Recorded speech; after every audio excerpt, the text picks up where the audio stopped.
옛날 한양의 이판서라는 대감에게는 두 아들이 있었다. 형인 상호는 어릴 때부터 글을 익히는데 재주가 뛰어나 학문을 좋아하며 자연스럽게 선비의 길을 걷게 되었다. 그는 성격이 조용하고 차분하여 언제나 책을 가까이 하며 지혜와 덕을 쌓는 데 힘썼다. 상호는 일찍이 장원급제하여 벼슬길에 올랐고 그로 인해 재상 가문의 자랑이자 모두가 부러워할 만한 아들이 되었다. 반면 동생 강호는 형과는 달리 어릴 때부터 무예에 뛰어나 칼과 활을 다루는 솜씨가 남달랐다. 강호는 글 공부보다는 날렵하게 몸을 움직이는 것을 더 좋아했고 집안 한켠에 있는 훈련장에서 그의 기합 소리가 늘 울려 퍼졌다. 아버지는 늘 강호에게 차분한 형을 본받으라며 꾸짖었지만 강호는 아버지의 말을 흘려듣고는 아버지 몰래 밖에 나가 무예 연습을 하거나 말을 타며 활쏘기를 즐겼다. 하루는 형 상호가 동생 강호를 불러 타일렀다. 강호야, 매일 밖으로만 나가 놀지 말고 이제는 학문에 힘써야 하지 않겠느냐? 아버지께서는 내가 나라에 큰 일을 할 수 있는 인재가 되기를 바라신다. 우리 가문의 명성을 더욱 빛내기 위해서라도 이제는 학문에 매진할 때가 된 것 같다. 상호는 동생을 걱정스러운 눈빛으로 바라보며 조심스럽게 말했다. 강호는 형의 진지한 표정을 보며 잠시 망설였지만 이내 솔직하게 속마음을 털어놓았다. 형님, 저는 형님처럼 학문에 큰 관심이 없습니다. 제가 진정으로 바라는 것은 용맹한 무인이 되는 것입니다. 책을 보면 글자는 눈에 들어오지 않고 머릿속에는 달리는 말과 활 쏘는 모습만 떠오릅니다. 상호는 잠시 침묵하더니 한숨을 내쉬며 말했다. 어허, 큰일이로구나. 하지만 내가 무엇을 좋아하는지, 무엇을 하고 싶은지는 내가 잘 알고 있다. 그렇지만 강호야, 우리 가문의 책임도 가볍지 않다는 것을 알아주었으면 좋겠다. 너의 꿈을 응원하고 싶지만 형으로서 내가 조금 더 신중하게 생각해보기를 바란다. 이렇게 해서 이판서집 두 형제는 서로 다른 성향과 꿈을 가지고 있었다. 형 상호는 학문을 사랑하는 선비였고 동생 강호는 무예를 사랑하는 용맹한 무인을 꿈꾸고 있었다. 한편 건넌마을 대제학의 집에는 세 딸이 있었다. 두 언니는 여성스럽고 양반집 교수다운 모습이었으나 셋째 딸인 민영은 달랐다. 민영은 말타기와 무예를 좋아하며 매우 활동적이었다. 민영은 아버지 몰래 밖으로 나가 무예를 익히고 말타기와 활쏘기를 즐겼다. 그녀는 호위무사인 사촌 오빠 태수를 졸라 함께 들로 나가 무예 연습에 열중하곤 했다. 태수는 임금님의 호위무사로서 무사가 되기 전 연습하던 산속의 조그마한 오두막에서 민영에게 무예를 가르쳐주곤 했다. 민영의 아버지가 알게 되면 큰일이 날 것이 분명했지만 민영의 간곡한 요청에 태수는 어쩔 수 없이 그녀에게 무예를 가르쳤다. 어느 날 민영은 혼자서 태수의 오두막집에서 무예 연습을 하고 있었다. 땀을 닦으며 잠시 쉬고 있던 민영은 조용하던 숲속에서 갑자기 들려온 부스럭거리는 소리에 깜짝 놀라 칼을 집어들고 문을 열었다. 밖에는 낯선 사내가 서 있었다. 그의 옷차림은 검소했지만 그 눈빛은 예사롭지 않았다. 니시오? 니신데 남의 집을 몰래 염탐하는 것이오. 민영은 당황한 기색을 숨기며 다짜고짜 칼을 휘둘렀다. 그녀의 칼이 번쩍이며 사내를 향해 날아들었지만 사내는 놀라운 속도로 몸을 틀어 민영의 공격을 피했다. 민영은 그가 만만한 상대가 아님을 직감했다. 나는 침입자가 아니오. 그대는 누구인데 이곳에 있는 것이오?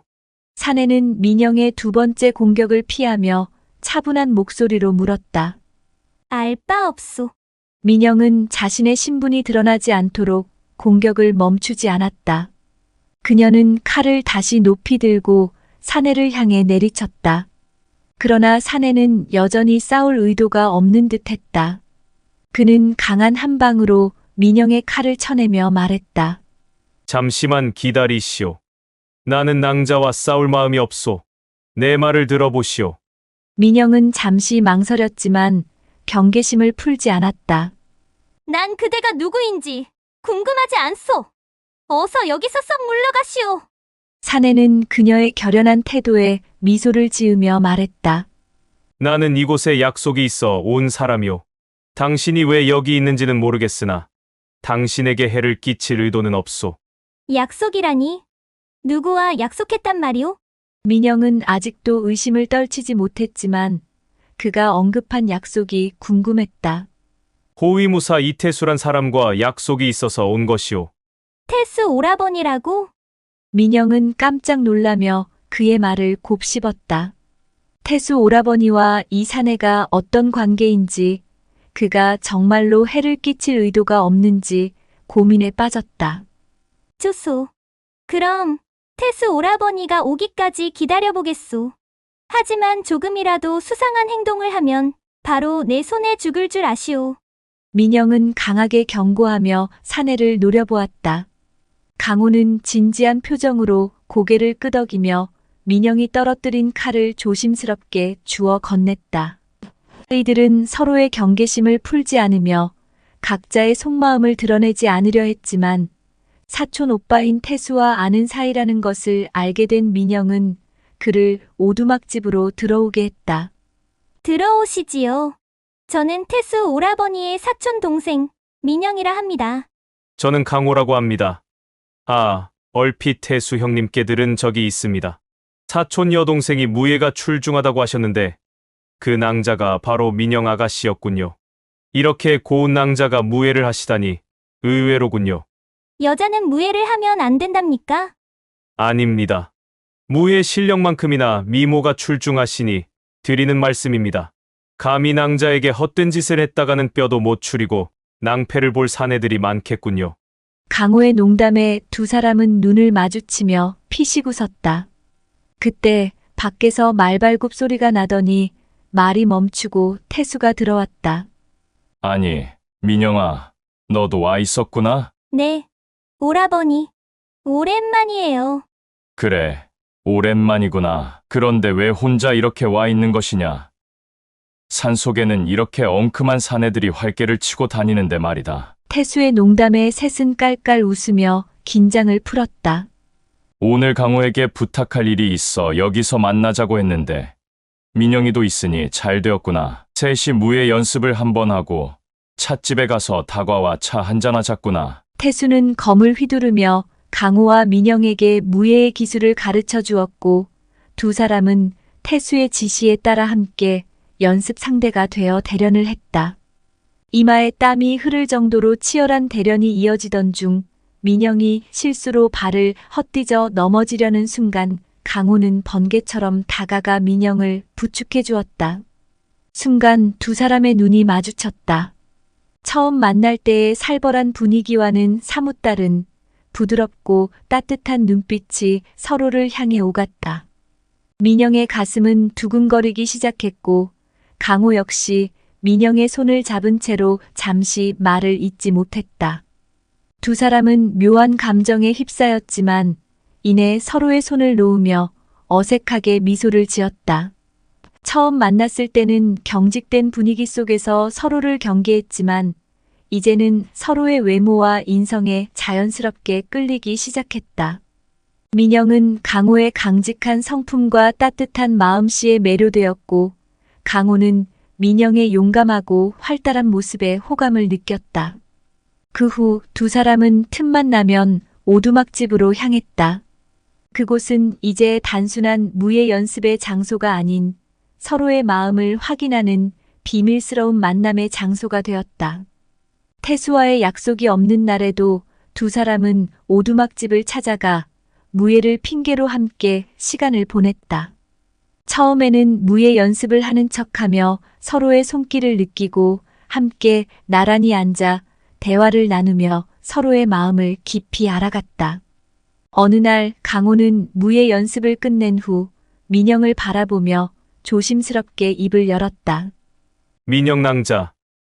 나는 이제 이곳에 오면 무예보다 낭자와 함께 있는 시간이 더 기다려진다오. 그의 고백에 민영은 얼굴이 빨개졌지만 마음속 깊은 곳에서부터 올라오는 기쁨을 숨길 수 없었다. 저도 그래요. 도련님과 함께 있을 때면 시간 가는 줄 모르게 즐겁답니다. 두 사람은 서로의 마음을 확인하며 무예 연습이 끝난 후에도 오두막에서 함께 시간을 보냈다. 함께 나무에 기대어 앉아 숲속의 바람을 느끼고 때로는 손을 맞잡고 조용히 걸으며 대화를 나누었다. 그들은 서로의 마음속에 자리 잡은 연정을 확인하며 오두막집에서의 비밀스러운 만남을 소중히 여겼다. 그러던 어느 날 민영의 아버지가 뜻밖의 소식을 전해왔다.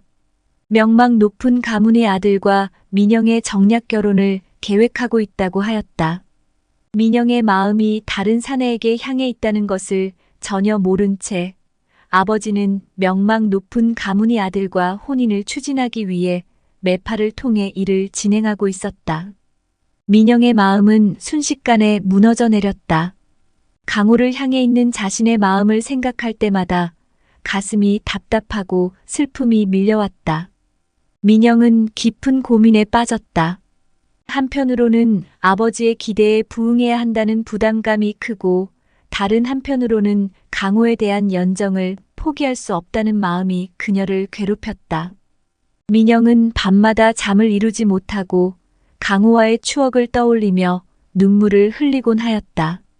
며칠을 고민한 끝에 민영은 아버지의 뜻을 거스를 수 없다는 생각에 정략 결혼을 받아들이기로 결심했다.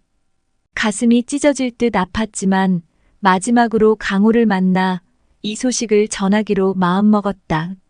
해질 무렵 두 사람은 늘 무예를 연습하던 산속의 작은 오두막집에서 마주했다. 민영의 마음은 무겁게 내려앉았다.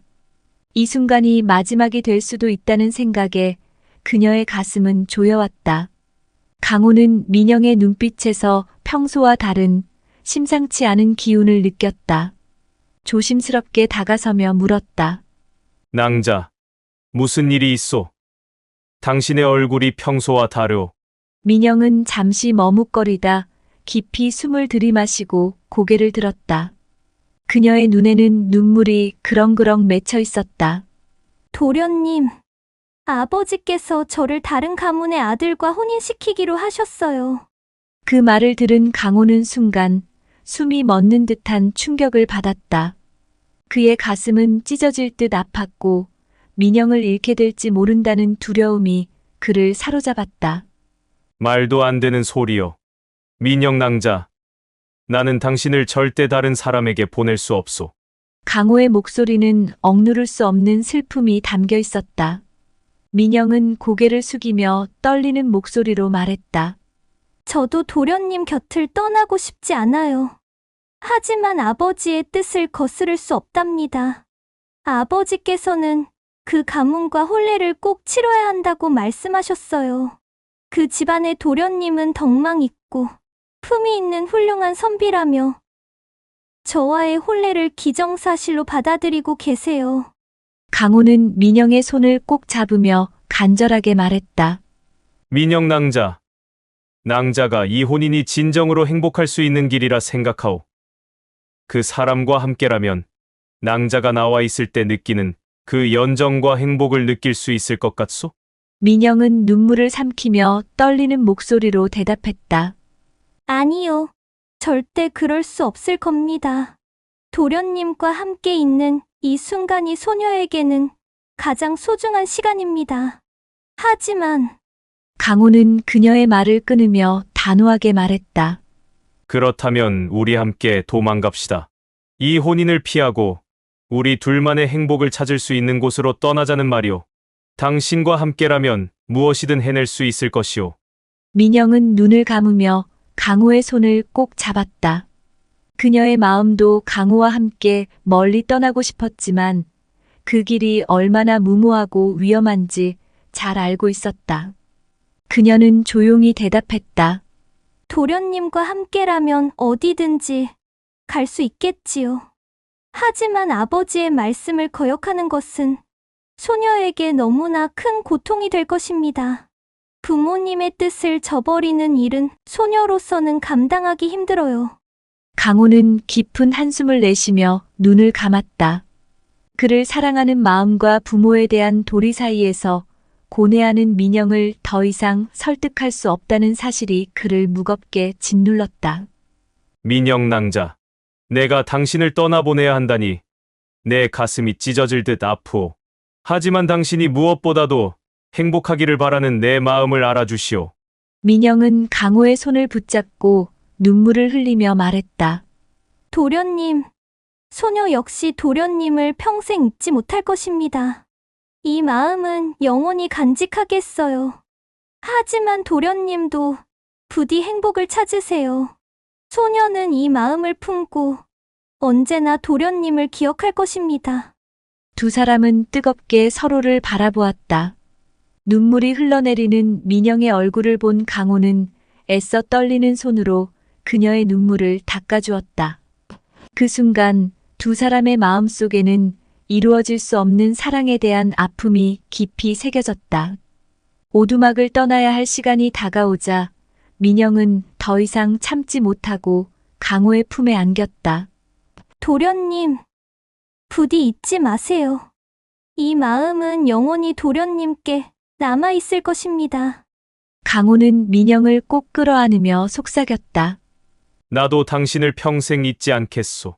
언제 어디서든 이 사랑을 잊지 않겠소. 마지막 인사를 나눈 두 사람은 눈물을 머금은 채 서로를 놓아야만 했다. 강호는 민영이 멀어지는 모습을 바라보며 마음 깊숙이 새겨진 아픔을 느꼈다. 민영 역시 강호의 모습이 시야에서 사라질 때까지 눈을 떼지 못했다. 그날 이후 두 사람은 서로를 그리워하며 가슴 아픈 사랑을 간직한 채 각자의 길을 걸어갔다. 약정한 혼사 날짜가 다가와 민영은 강호를 마음에 둔 채 결국 다른 산에 상호와 혼인을 치르고 첫날 밤을 보냈다. 다음 날 아침 시댁 어른들께 아침 문안 인사를 드리러 시아버지 방에 들어갔을 때 그곳에서 상호에게 하나밖에 없는 동생을 소개받았다. 그 순간 민영은 소스라치게 놀라고 말았다. 상호의 동생이 바로 강호였던 것입니다. 이게 무슨 운명의 장난이란 말인가? 마음에 품었던 사내와 한 지붕 아래에서 몸으로는 형을 품고 마음으로는 동생을 품으며 살아가야 하는 이 여인의 기구한 운명을 어찌한단 말인가? 놀라기는 강호도 마찬가지였다. 고개를 숙여 살며시 방으로 들어오는 민영을 보는 순간 강호의 심장은 얼음처럼 굳어버렸다. 도저히 믿을 수가 없었다. 산산이 부서진 얼음 조각이 되어 허무하게 무너져 내렸다. 그러나 두 사람은 서로의 연정을 가슴속에 묻고 서로에게 소중한 기억으로만 간직하기로 약속했던 터라 그들은 집안에서 마주치지 않도록 조심하며 감정을 억누르고 지난 일을 감추며 살아갔다. 그러던 중 상호는 임금님의 신임을 얻어 청나라 사신으로 뽑혀 막중한 임무를 띠고 청나라에 가게 되었다. 사신단의 일은 보통 6개월이면 해결되지만 상호가 떠난 지 1년이 지나도 돌아오지 않자 임금은 상호의 소식을 알아보기 위해 청나라에 사람을 보내어 은밀히 알아보게 했다. 그 결과 상호가 일을 마치고 돌아오는 길에 청나라 도적들에게 잡혀 감금되었다는 사실이 밝혀졌다. 이판서는 가슴이 철렁 내려앉았다. 나라의 중대한 일을 처리하고 돌아오는 길에 이런 일을 당하다니 나라에서 손을 쓸 수도 있었지만 조용히 처리해야 할 사안이었기에 무사인 강호가 형을 찾으러 가기로 했다. 몇몇 무사들과 함께 짐을 꾸려 요동 지역으로 떠날 준비를 하였다. 이 소식을 들은 민영은 강호에게 자신도 함께 가기를 청했다. 그러나 강호는 여자의 몸으로 요동까지 간다는 것도 그렇고 더구나 도적들의 소굴에 침입하는 것은 매우 위험한 일이었기에 집에서 기다리는 것이 좋겠다고 말했다. 하지만 민영은 막무가내로 함께 가기를 원했고 데려가지 않으면 혼자서라도 가겠다고 떼를 썼다. 형수님, 제가 허락해도 아버님께서 허락하지 않으실 것입니다. 아버님의 허락은 제가 받겠습니다. 도련님만 허락해 주시면 됩니다. 강호는 아버지가 허락하지 않으실 것을 알았기에 아버님의 허락을 받으면 함께 가기로 하였다. 그러자 민영은 곧바로 이판서인 시아버지를 찾아갔다. 아버님, 감히 여자인 제가 이런 말씀을 드리는 것이 불경스러운 줄 압니다만, 집에서 가만히 기다리는 것이 저에게는 더 큰 고통입니다. 요동지방 도적들에게 잡혀있는 서방님을 구하는 일에 저도 합류할 수 있도록 허락해 주십시오. 재아가, 내 마음은 알겠으나 위험천만한 길이니 내가 나설 일이 아니구나. 집안일을 돌보는 것이 내 본분이니 내 서방을 찾는 일은 강호에게 맡기거라. 아버님, 소인 혼인하기 전에 무사 오라버니께 배웅 무예로 제 한 몸 지킬 수 있습니다.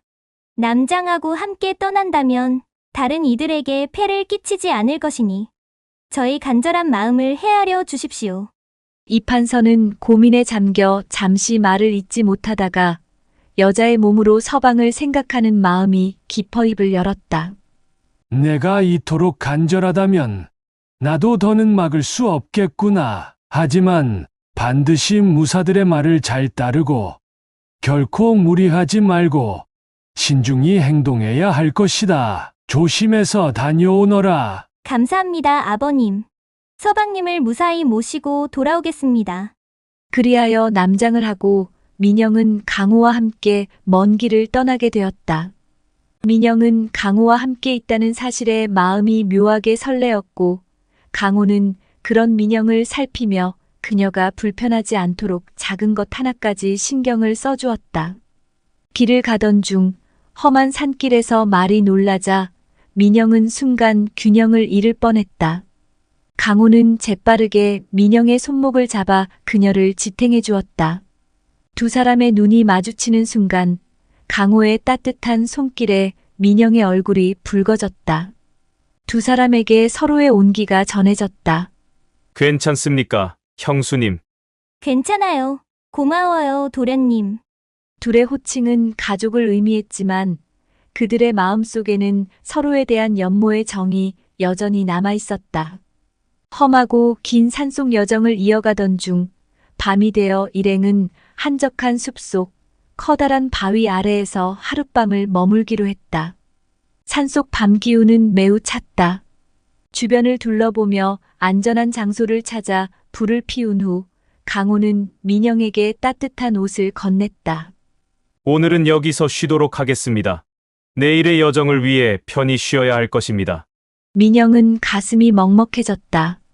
서방님을 구하러 가는 길이지만 강호와 함께 있다는 것만으로도 이 여정이 절대 두렵지 않았기 때문이었다. 별빛이 쏟아지는 밤하늘 아래 두 사람은 서로의 존재만으로도 따뜻함을 느끼며 조용히 타오르는 불꽃을 바라보았다. 먼 길을 걸어온 여정에 민영은 자신도 모르게 강호의 어깨에 기대어 잠이 들었고 강호는 그런 민영을 조심스럽게 감싸 안았다. 다음 날 강행군을 계속 이어가던 중 강호는 민영에게 물었다. 이 길이 이토록 험한 줄 알면서도 나서겠다고 한 이유가 무엇이오? 민영은 잠시 침묵하다가 솔직하게 속마음을 내비쳤다. 서방님을 구하는 것도 중요하지만 그보다 도련님과 함께라면 어떤 어려움도 이겨낼 수 있을 것 같았어요. 강호는 민영의 고백에 슬프면서도 기뻤다. 요동으로 향하는 길은 멀고도 험했지만 그들은 서로의 마음을 확인하며 서로에게 든든한 버팀목이 되어 주었다. 민영과 강호 일행은 오랜 여정을 거쳐 마침내 요동의 깊은 산속에 자리 잡은 도적대의 속을 가까이 다다랐다. 하지만 그들이 마주한 현실은 결코 쉬운 게 아니었다. 산세는 험난했고 도적들은 곳곳에 철저히 경계를 서고 있었다. 상호를 구해내기 위한 방법을 찾기 위해 지혜를 모았다. 도적들은 밤이 되면 술을 마시며 요란하게 떠들며 시간을 보내곤 하였다. 민영과 강호는 그 틈을 타 도적대의 복장으로 변장하고 잡혀온 사람들이 어디에 갇혀 있는지 알아내었다. 날이 저물어 주변이 칠흑같이 어두워지자 도적들은 그날도 거하게 술판을 벌였다. 민영은 도적대의 여인인 척하며 술병을 들고 창고를 지키고 있는 도적에게 다가갔다. 여인이 와서 술을 권하니 도적들은 의심 없이 술을 받아 마셨고 약이 탄 술을 마신 그들은 금방 쓰러져 골아떨어졌다. 숨어있던 강호 일행은 신속하게 창고 문을 따고 들어갔다. 창고 안에는 수십 명의 사람들이 갇혀 있었는데 그 중에서 형인 상호만을 구해내는 것은 불가능했다. 결국 모든 사람을 함께 데리고 나오기로 했지만 많은 인원이 움직이는 바람에 그만 도적들에게 발각되고 말았다. 도적들은 침입자가 있음을 알아채고 일제히 달려들었다. 형수님, 빨리 형님을 데리고 이곳을 떠나시오. 강호는 재빨리 민영에게 외쳤다. 그러나 민영은 강호를 두고 떠날 수 없었다. 저 많은 도적들을 상대하기에는 호위무사 몇 명만으로는 역부족이었다. 도망치지 않으면 모두가 위험에 빠질 것이 분명했다. 도련님, 당신도 같이 가야 해요. 말이 두 필밖에 없지만 같이 떠나야 해요. 민영은 다급하게 말했다. 그러나 강호는 큰 소리로 말하였다. 형수님, 시간이 없어요. 형님과 함께 떠나시오. 내가 저들을 막고 있을 테니 두 분은 이곳을 벗어나야 해요. 내가 함께 가지 않으면 모두 잡히고 말 것이오. 어서 떠나시오. 상호는 강호의 결연한 표정을 보고 머뭇거렸다. 강호야, 너를 두고 갈 수 없다. 같이 가자꾸나. 강호는 형의 손을 붙잡으며 간절하게 외쳤다. 형님, 제가 여기서 도적들을 막고 있을 테니 형님은 형수님과 함께 떠나세요. 셋이서 말을 타고 가면 분명 잡힐 겁니다. 저를 믿고 어서 떠나세요. 뒤돌아보지 말고 무조건 달리세요. 민영은 눈물을 머금고 고개를 끄덕였다. 강호, 제발 무사히 돌아와요. 당신을 기다릴게요. 상호와 민영은 더 이상 지체할 수 없었다. 강호의 외침에 이끌려 두 사람은 말을 타고 도적대의 소굴에서 필사적으로 달아났다. 뒤로는 도적들이 점점 가까워지는 소리가 들렸지만 그들은 쉬지 않고 말을 달렸다. 도망치는 동안 민영은 하염없이 눈물을 흘렸다. 그녀는 강호가 그곳에 남아 싸우고 있다는 사실이 가슴을 찢어놓는 듯 아팠다. 강호는 상호와 민영을 지키기 위해 그 누구도 뒤따르지 못하도록 처절하게 도적들과 맞서 싸우고 있었다. 칼날에 몸이 베이고 팔이 잘려나가도 강호는 끝까지 싸웠다. 그는 쓰러져 가면서도 민영을 떠올리며 그녀가 행복하게 살기를 간절히 바라며 처절하게 싸우다가 끝내 숨을 거두었다. 한편 천신만고 끝에 집으로 돌아온 상호와 민영은 자신을 구하기 위해 끝까지 싸우다 목숨을 잃은 동생의 소식을 듣고 오래도록 슬퍼했다. 민영은 마음속에는 강호를 품고 몸으로는 상호를 품으며 죽을 때까지 두 남자를 품으며 평생을 살았다.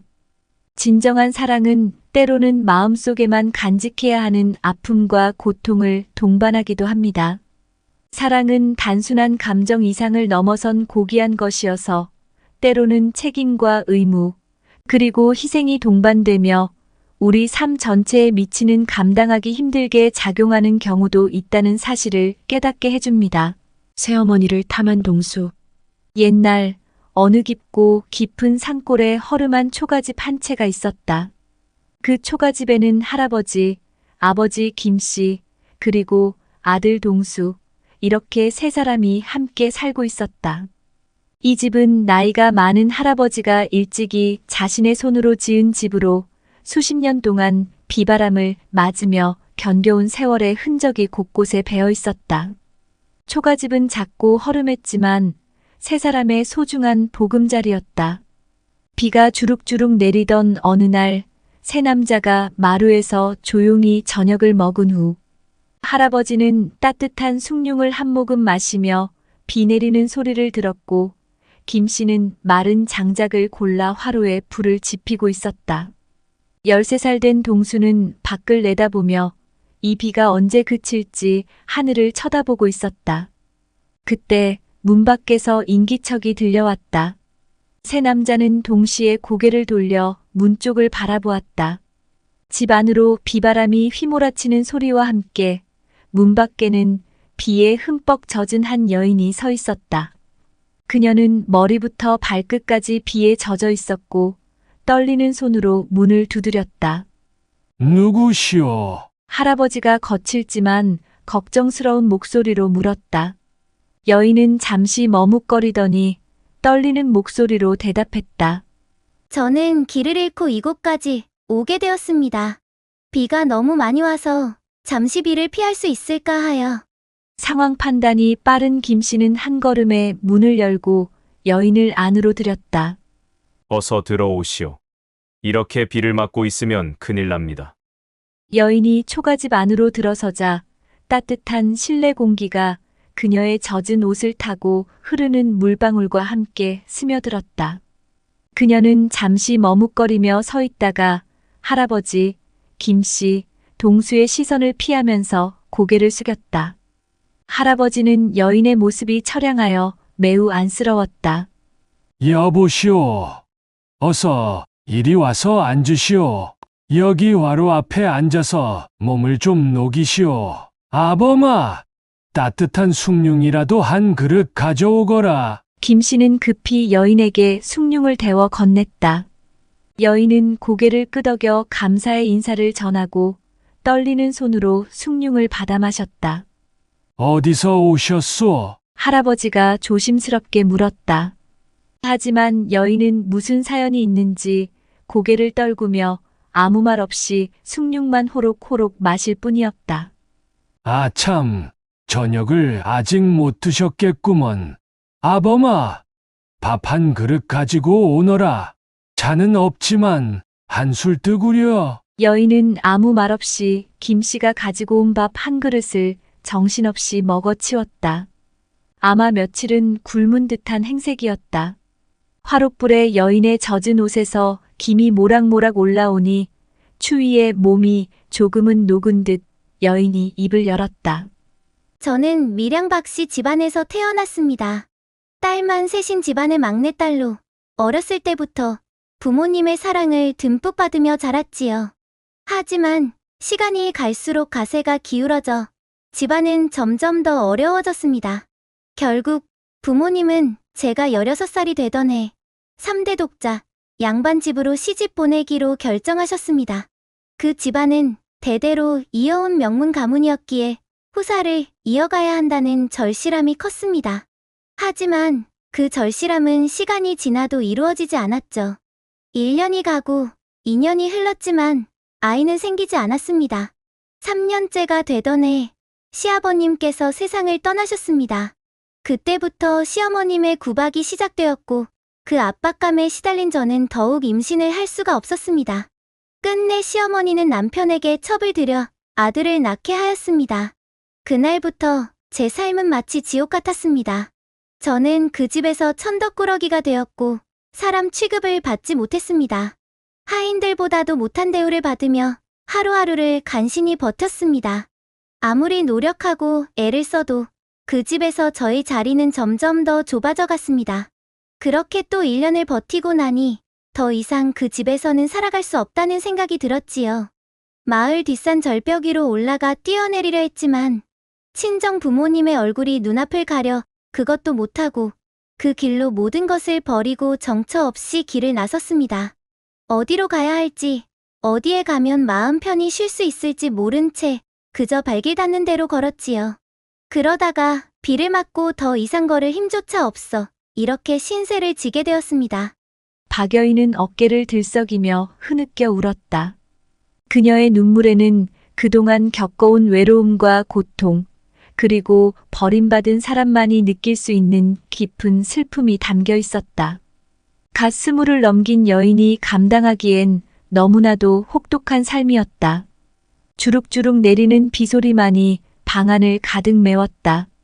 초가집은 작은 마루를 가운데 두고 좌우로 2개의 방이 나뉘어 있었다. 한쪽 방은 할아버지가 사용했고 다른 한쪽 방은 김 씨와 동수가 함께 사용했다.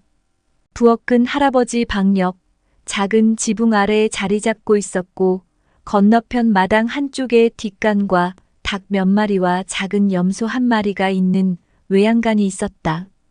비에 흠뻑 젖어 떨고 있던 여인을 집 안으로 들인 세 남자는 서로의 얼굴을 번갈아 보면서 잠시 고민에 빠졌다.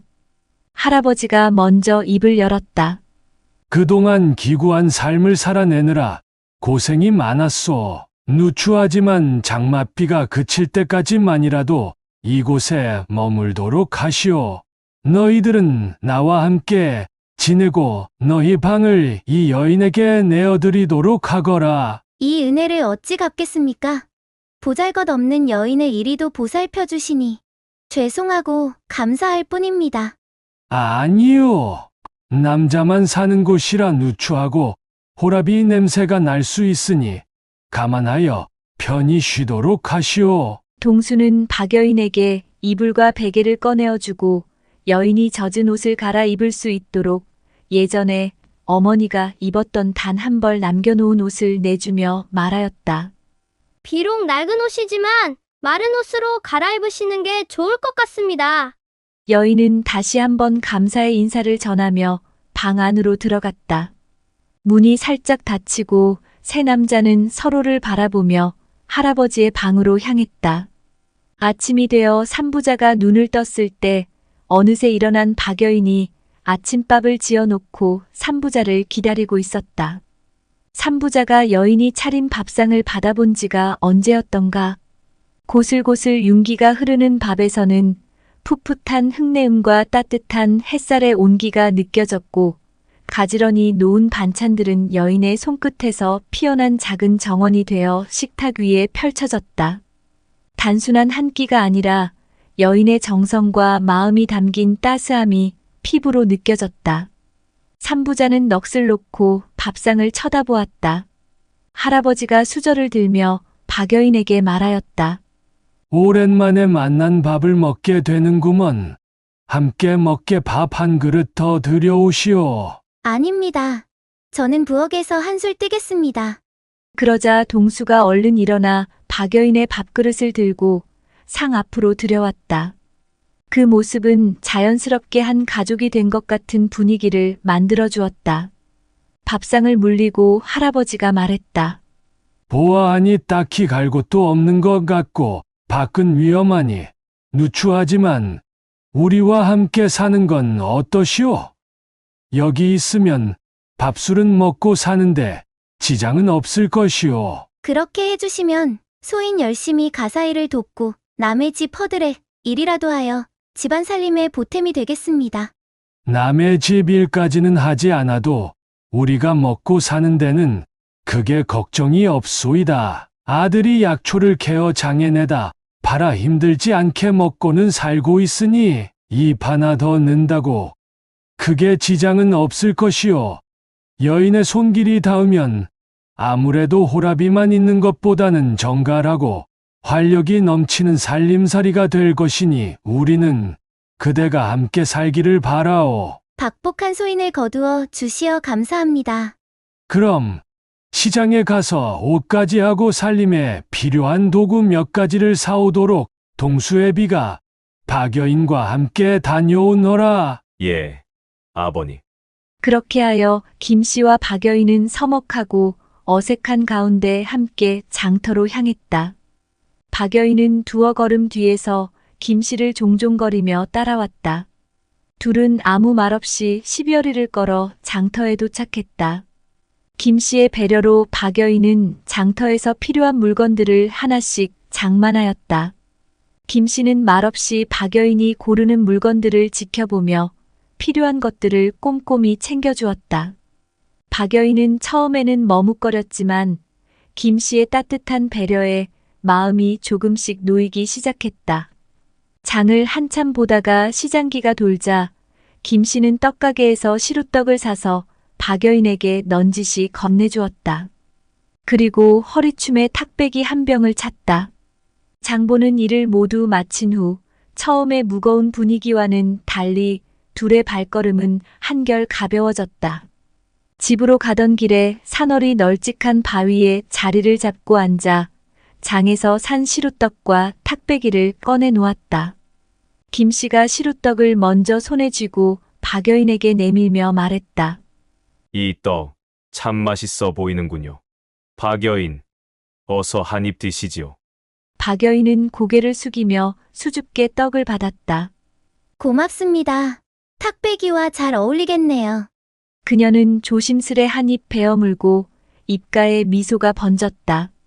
김 씨는 그런 박여인을 흐뭇하게 바라보며 탁배기 병을 열어 한 잔 따랐다. 김 씨는 잔을 건네며 말했다. 목에 매일 수 있으니 시원하게 한 잔 하시구려. 박여인은 잔을 받아들고 김 씨를 바라보며 살짝 고개를 끄덕였다. 덕분에 장을 잘 보고 이렇게 좋은 자리에서 한잔하게 되니 꿈 같은 시간입니다. 김 씨는 미소를 지으며 잔을 들어 올렸다. 별 말씀을. 이런 작은 즐거움을 함께 나누게 되어 나도 기쁘. 우리 자주 이렇게 장도 보고 함께 즐기는 시간이 많아지길 바라오. 둘은 주거니 받거니 서로 떡과 탁배기를 권하며 대화를 나누었다. 박여인은 김 씨의 따뜻한 말투에 점점 마음이 풀렸고 김 씨 역시 박여인의 수줍은 미소를 보며 더 많은 이야기를 나누고 싶어졌다.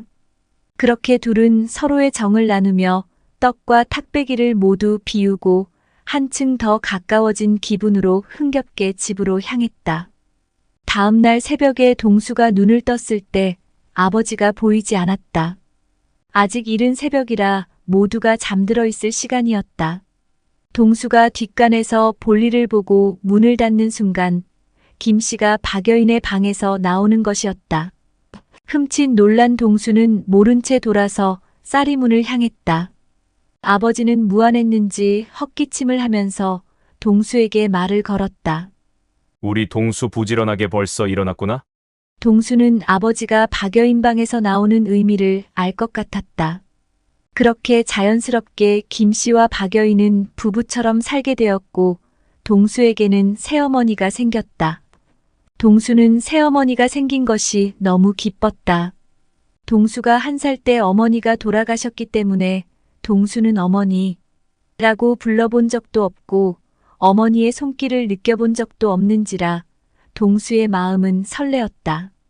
젊고 예쁜 새어머니가 생긴 것에 동수는 한껏 기대에 부풀었다. 저녁을 먹으며 동수가 짓궂게 말하였다. 어머니 확실히 어머니가 해주는 밥은 꿀맛이에요. 동수의 넉살에 박여인은 수줍어 고개를 숙이고 김 씨는 헛기침을 하였다. 할아버지가 한술 더 떠서 말하였다. 이제야 가족이 제대로 된 것 같구나. 우리 집에 복이 넝쿨째 굴러왔으니 동수야. 너는 이제 어머니 잘 모시고 어머니 말을 잘 들어야 할 것이야. 네, 할아버지. 동수는 신이 나서 대답했다. 동수의 너스레와 할아버지의 맞장구에 가족은 모처럼 즐겁고 웃음꽃이 활짝 피어 집안 분위기가 화기애애한 가운데 하루하루를 행복하게 살아갔다. 동수는 박여인에게 어머니 하며 어머니 치맛 자락을 붙잡고 어린아이처럼 졸졸 따라다니며 박여인을 좋아했다. 새어머니가 빨래터에 가면 함께 가서 빨래를 거들었다. 방망이질을 도와주고 헹구어주고 빨래줄에 널어주고 긴 소창 빨래는 같이 짜주며 둘은 오래전부터 함께 살아온 모자처럼 늘 같이 다녔다. 동수는 어릴 때 느끼지 못했던 어머니의 정겨움을 한껏 느끼며 살았다. 박여인 역시 아이를 못 낳아 소박맞은 한풀이를 동수를 통해서 모두 쏟아내었다.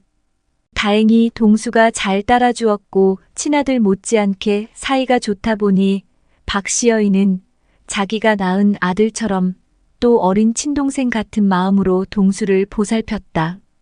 동네에서는 둘도 없이 사이좋은 모자로 소문이 자자했다. 김 씨가 산삼과 약초를 캐러 며칠씩 집을 비울 때면 새어머니와 동수는 서로 의지하여 함께 잠을 자며 이런저런 이야기를 하면서 밤을 새우기도 하였다. 그렇게 세월이 흘러 동수는 벌써 19이 되었다. 김 씨는 아랫마을 사람들과 약초를 캐러 가는 날이 잦았고 약초를 많이 캐올수록 집안 형편은 더욱 나아지니 한 살이라도 젊었을 때 더 많은 부를 축적해 놓아야 한다고 며칠씩 부지런히 약초캐는 무리에 섞여 돌아다녔다. 김 씨가 없으니 당연히 집안일은 동수가 많은 부분을 맡게 되었고 산에 가서 나무를 하고 장작을 패는 일도 동수의 몫이었다. 어느 날 동수는 겨울에 쓸 땔감을 준비해 놓기 위해 깊은 산에 올라가 나무를 한 짐 해와서 부지런히 장작을 패기 시작하였다. 더운 날씨에 땀으로 흠뻑 젖은 웃옷을 벗어던지고 열심히 장작을 팼다. 그렇게 뒷마당에는 장작이 수북이 쌓여갈 때쯤 동수는 땀 범벅이 되어 박여인을 불렀다. 어머니, 저 등목 좀 해주세요. 동수가 등목을 해달라는 소리에 부엌에서 나온 박여인은 웃옷을 벗은 동수의 모습을 보게 되었다. 아직 20대 혈기 왕성한 박여인도 동수의 늠름한 모습을 보니 왠지 가슴 한 곳에서 갑자기 설레는 감정이 솟아올랐다. 하지만 이내 마음을 다잡고 우리 아들 등목 좀 해줄까? 자, 엎드려봐. 시원하지? 언제 이렇게 우리 아들이 컸대? 이 등 좀 봐. 이제 총각이 다 되었네. 박여인이 이곳저곳 등을 문질러 주니 동수는 박여인의 손길에 짜릿함을 느꼈다. 갑자기 온몸에 힘이 불끈불끈 솟아오르며 매운 것을 먹은 것처럼 화끈거렸다. 그리곤 아랫도리에 힘이 들어가더니 무엇인가 불끈 솟아올라 동수는 일어설 수가 없었다. 그러는 찰나 박여인이 물에 미끌려 넘어지면서 동수를 붙잡게 되었고 화들짝 놀란 동수는 자기도 모르게 몸을 일으켜서 헉! 소리와 함께 동수는 그만 박여인을 껴안고 말았다. 처음으로 품어본 여인이 새어머니라니 동수는 혼란스러운 마음과 동시에 갈등했다. 새어머니에게서 느낀 감정이 어쩌면 어릴 적 그토록 그리워했던 어머니의 빈자리를 채우고자 했던 마음에서 비롯되었다는 생각이 들었다. 동수는 방금 벌어진 일이 잘못된 것이라고 생각하였지만 어쩔 수 없이 새어머니의 품은 동수에게 벗어날 수 없는 늪이 되어버렸다. 김 씨가 약초 캐러 먼 길을 떠날 때면 의뢰의 동수는 박여인과 동침을 하였고 그런 동수의 침입을 박여인도 마다하지 않고 늘 기꺼이 품에 안았다. 박여인과 동수는 이미 부모 자식 관계를 넘어 연정을 나눈 깊은 사이가 되었다. 늦게 배운 도둑질이 밤새는 줄 모른다고 한창 나이에 여인의 향기를 품은 동수는 아버지가 약초 캐러 가는 날이 뜸해지면 서로의 품이 그리워 부엌에서 새어머니를 도와가며 치마를 올렸고 어느 때는 뒷간에 가는 새어머니를 따라 들어가 구수한 냄새를 맡아가며 질퍽한 사랑을 나누었다. 새어머니가 뽕밭에 일나가면 당연히 동수도 함께 따라가 뽕밭 사이로 드리워진 그늘 아래에서 서로를 감싸며 세상과 단절된 듯한 은밀한 공간은 마치 자연의 일부가 되어 온전한 사랑에 빠지게 되었다. 서로의 숨결이 가까워질수록 뽕나무의 향긋한 냄새와 함께하며 두 사람의 마음은 한층 더 깊어졌다. 그도 그럴 것이 박여인과 40이 넘은 김 씨와의 나이 차이보다 동수와의 나이 차이가 훨씬 더 적게 나는 사이이므로 혈기 왕성한 남녀의 사랑은 그렇게 더욱 무르익을 수밖에 없었다.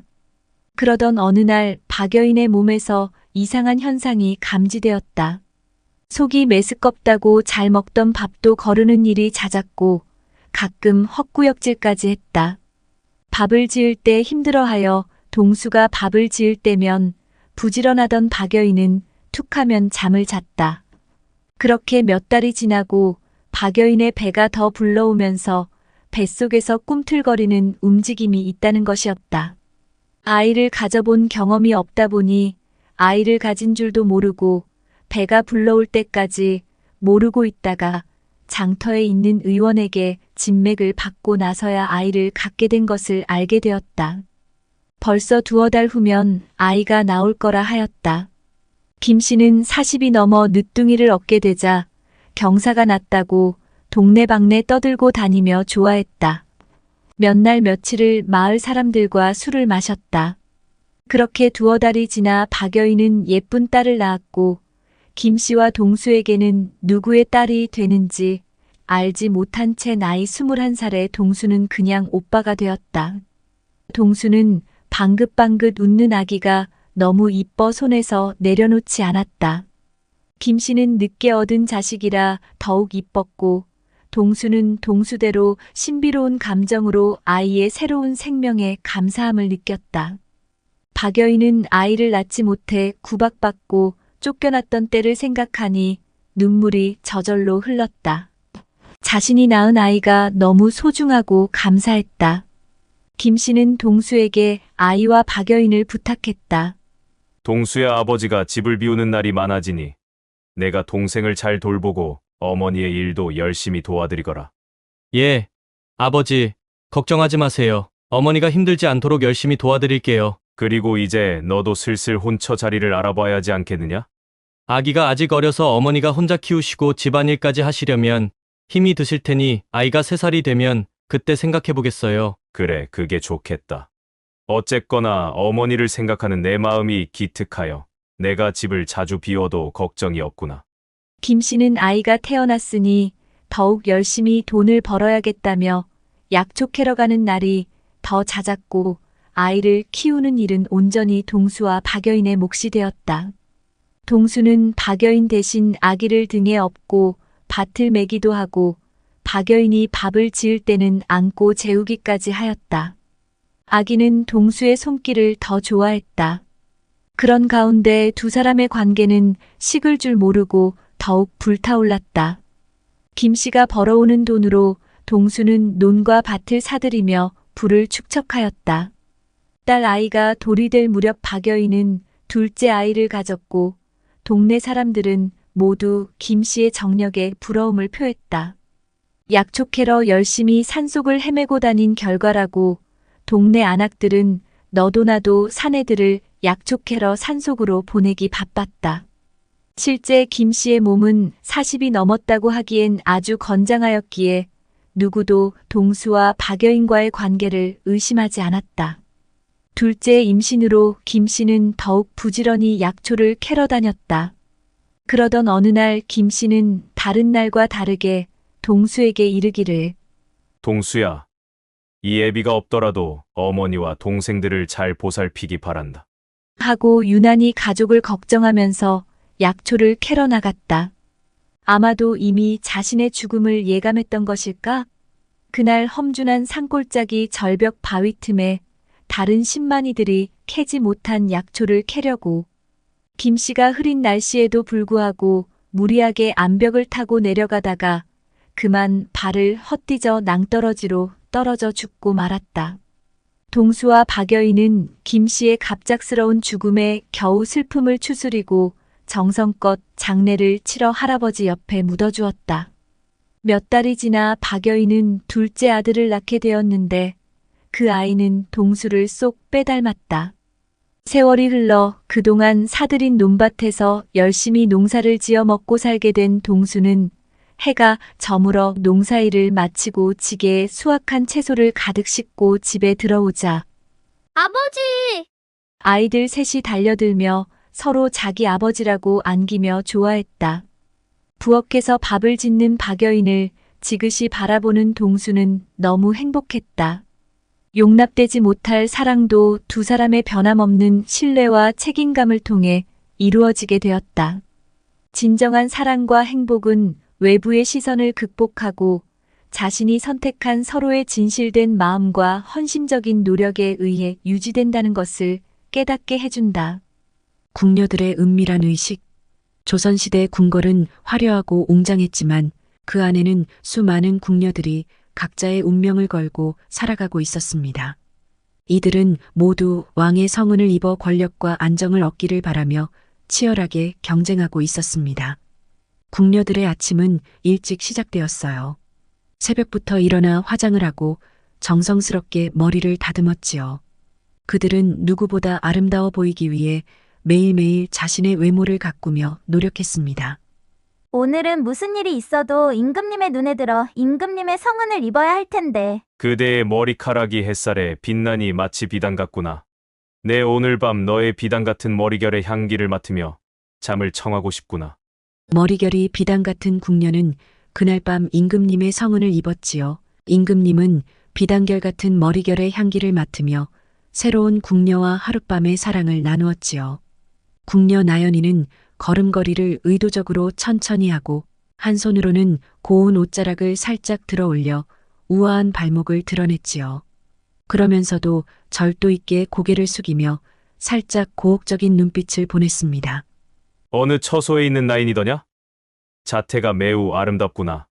오늘 밤 내 처소에 들도록 하여라. 많은 궁녀들이 임금님의 성은을 입기 위해 온갖 길을 부려 임금님의 성은을 입게 되었고 고된 생활에서 벗어나 편안하고 안락한 궁궐 생활을 할 수 있게 되었지요. 연애나 특별한 날이면 궁녀의 아름다운 춤사위를 보고 반하여 하룻밤 사랑을 갖는가 하면 꽃같이 예쁜 궁녀를 보아도 하룻밤 사랑을 나누게 되니 너도 나도 앞을 다투어 성은을 입기 위해 눈에 불을 켰지요. 꽃보다 더 아름답구나. 내 오늘 밤 너의 꽃 향기에 취해보고 싶다. 그러나 궁녀들 간의 경쟁은 결코 아름답기만 한 것은 아니었습니다. 서로를 시기하고 질투하며 누가 더 빨리 임금의 눈에 띄어 성은을 입는가 내기라도 하듯 경쟁은 치열했습니다. 궁녀들은 이렇게 각자의 방식으로 왕의 성은을 얻기 위해 애쓰며 살아갔지요. 그들의 삶은 언제나 긴장과 불안 속에서 이어졌지만 그들은 그 속에서 작은 희망을 놓지 않았습니다. 왕의 사랑을 받는 순간이야말로 그들의 인생 역전이 되며 가장 큰 기쁨이자 보상이었기 때문입니다. 하지만 임금님의 성은은 하룻밤으로 끝나는 궁녀가 부지기수였고 첩지를 받지 못하는 궁녀들은 상궁이나 나인으로 머물며 중요한 수행을 하면서 궁궐에서 살아가고 있었습니다. 그러다 보니 그런 상궁이나 나인들을 위한 요새가 따로 있었어요. 조선시대의 궁궐 속 궁녀들의 수장이자 왕의 신뢰를 받는 상궁의 요새는 그 누구도 함부로 범접할 수 없는 신비롭고도 견고한 곳이었지요. 이곳은 상궁이 왕과 나눈 중요한 서신이나 비밀 문서들을 보관하는 곳이고 그 열쇠는 오직 상궁만이 소지하고 있었습니다. 이렇듯 상궁들의 요새는 별궁처럼 보호를 받고 외부로부터 차단된 긴밀한 곳이었습니다. 한여름의 밤 상궁들의 요새는 고요함 속에 쌓여 있었습니다. 그러나 그 고요함은 깊어지는 밤과 함께 이상한 소리로 깨지곤 했습니다. 밤이 깊어질수록 요새의 어두운 복도와 방에서 들려오는 소리들은 신음과도 같았습니다. 상궁들은 밤마다 이상한 일들이 일어난다고 수군거렸어요. 어느 날 밤 달빛이 어슴풀의 요새를 비추던 때였습니다. 정적을 깨는 신음소리는 복도를 타고 흘러나왔습니다. 그 소리는 마치 고통스럽고 절박한 외침 같기도 했고 때로는 어딘가 황홀한 기운을 풍기기도 했어요. 상궁 중 한 명인 윤상궁은 이 소리의 정체가 알고 싶어졌습니다. 윤상궁은 이상한 소리가 나는 방향으로 조심스럽게 걸음을 옮겼습니다. 가까이 들리는 듯 멀리 들리는 소리의 정체 찾는데 오랜 시간이 걸렸고 드디어 아주 깊은 서고의 내실에 소리의 정체를 밝힐 장소를 찾아내고 말았지요. 그 소리의 발원지는 요새의 오래된 서고였습니다. 윤상궁은 조심스럽게 서고의 문을 열었습니다. 문이 삐걱 소리를 내며 열렸고 그녀는 그 안으로 발을 들여놓았습니다. 서고 안은 어둠에 잠겨 있었지만 한 구석에서 희미한 불빛이 새어나오고 있었어요. 윤상궁은 그 빛을 따라가다가 오래된 책장이 비스듬히 살짝 열려 있어 책장을 밀어보았더니 문처럼 열리는 것을 발견했습니다. 비밀문을 지나니 좁고 어두운 계단이 나왔습니다. 그녀는 두려움을 억누르며 계단을 내려갔어요. 계단 아래에는 커다란 내실이 있었고 그 방 안에는 많은 상궁들이 모여 있었습니다. 그들은 어떤 의식을 치르고 있는 듯 보였어요. 그 모습을 본 윤상궁은 경악을 금치 못했습니다. 그녀의 심장은 한순간 멎는 듯했고 믿을 수 없는 광경에 두 눈을 비비며 다시 한번 자세히 보았습니다. 이럴 수가, 어떻게 이런 일이. 그녀의 속삭임은 공허하게 방 안에 울렸습니다. 소름이 돋은 팔을 감싸며 윤상궁은 두려움과 놀라움이 뒤섞인 표정으로 그 장면을 지켜보았습니다. 그곳에는 건장한 환관이 어떻게 되었는지, 몽롱한 얼굴로 죽었는지 살았는지 누워 있었고, 속옷만 걸친 상궁들은 둥글게 둘러앉아 환관의 양기를 빨아가기라도 하듯 천천히 그의 몸을 탐닉하였습니다. 그녀들은 미묘한 웃음을 지으며 환관이 정신을 잃을 때까지 의식을 치루었습니다.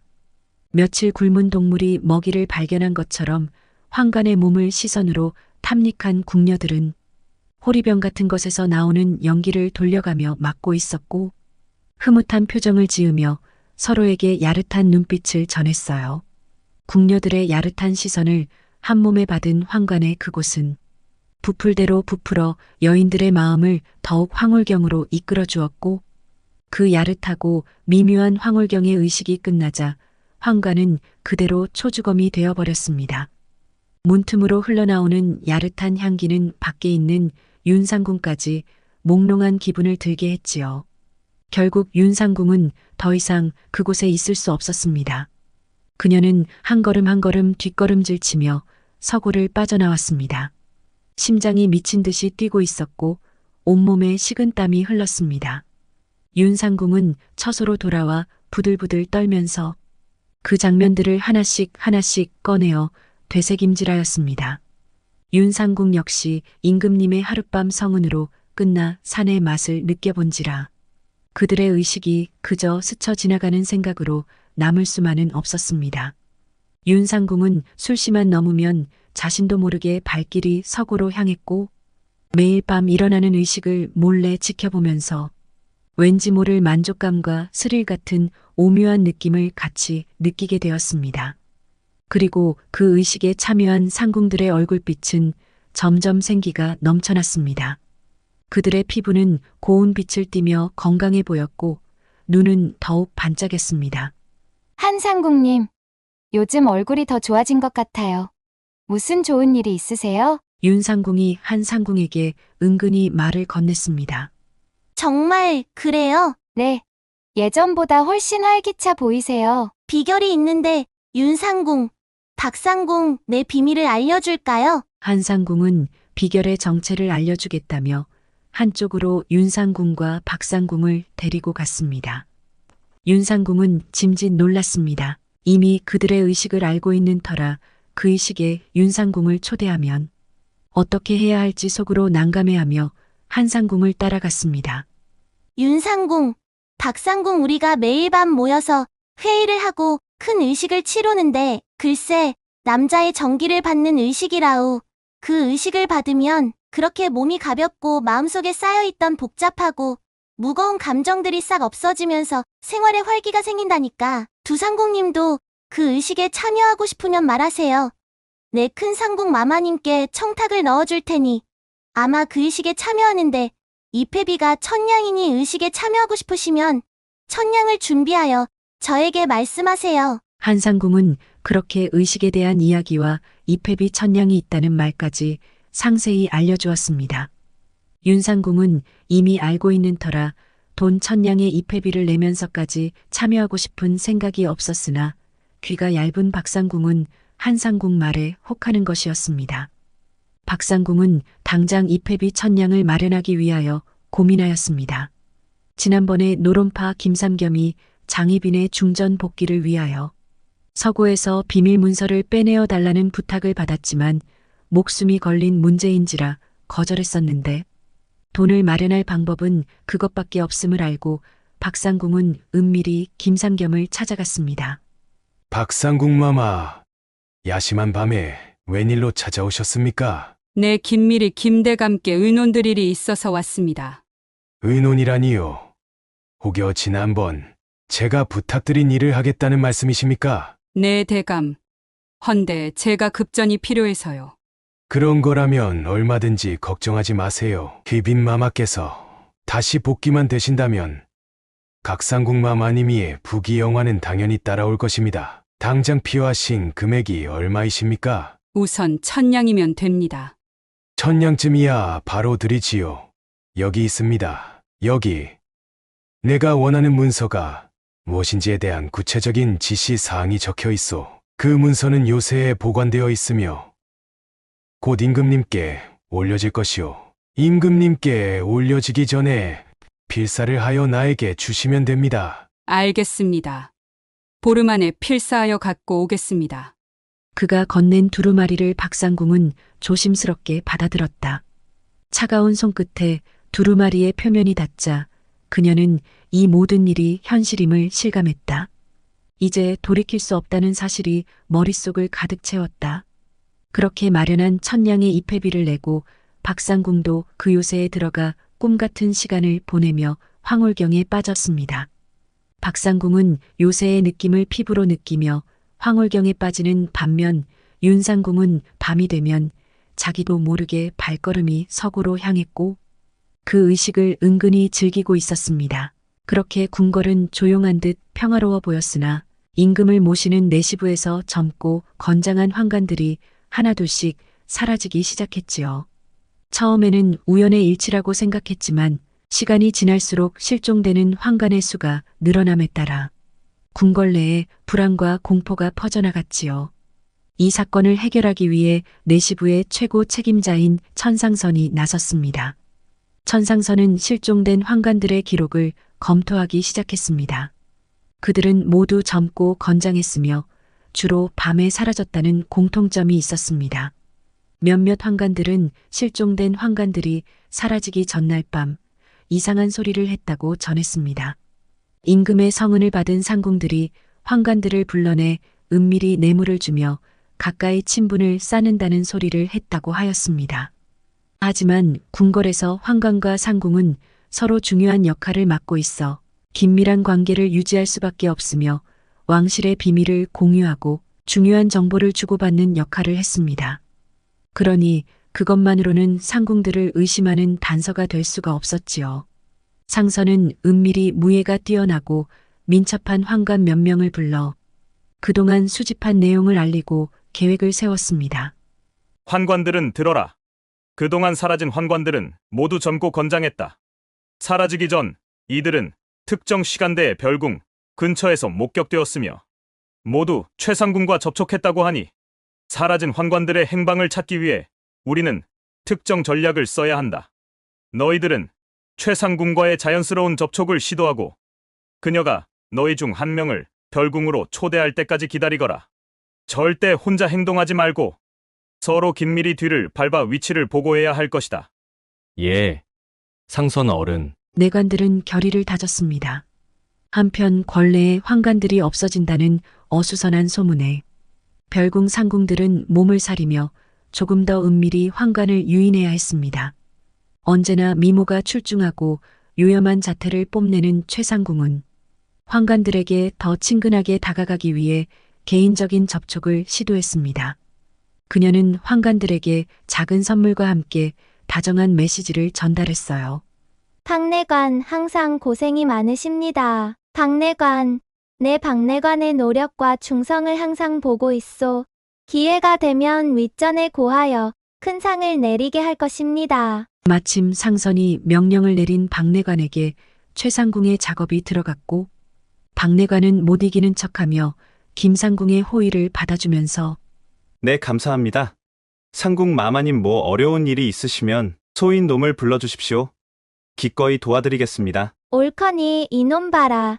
내 미모에 걸려들었구나. 이제 너희들의 정체를 파헤치겠구나. 서로는 동상이몽을 하고 있었지요.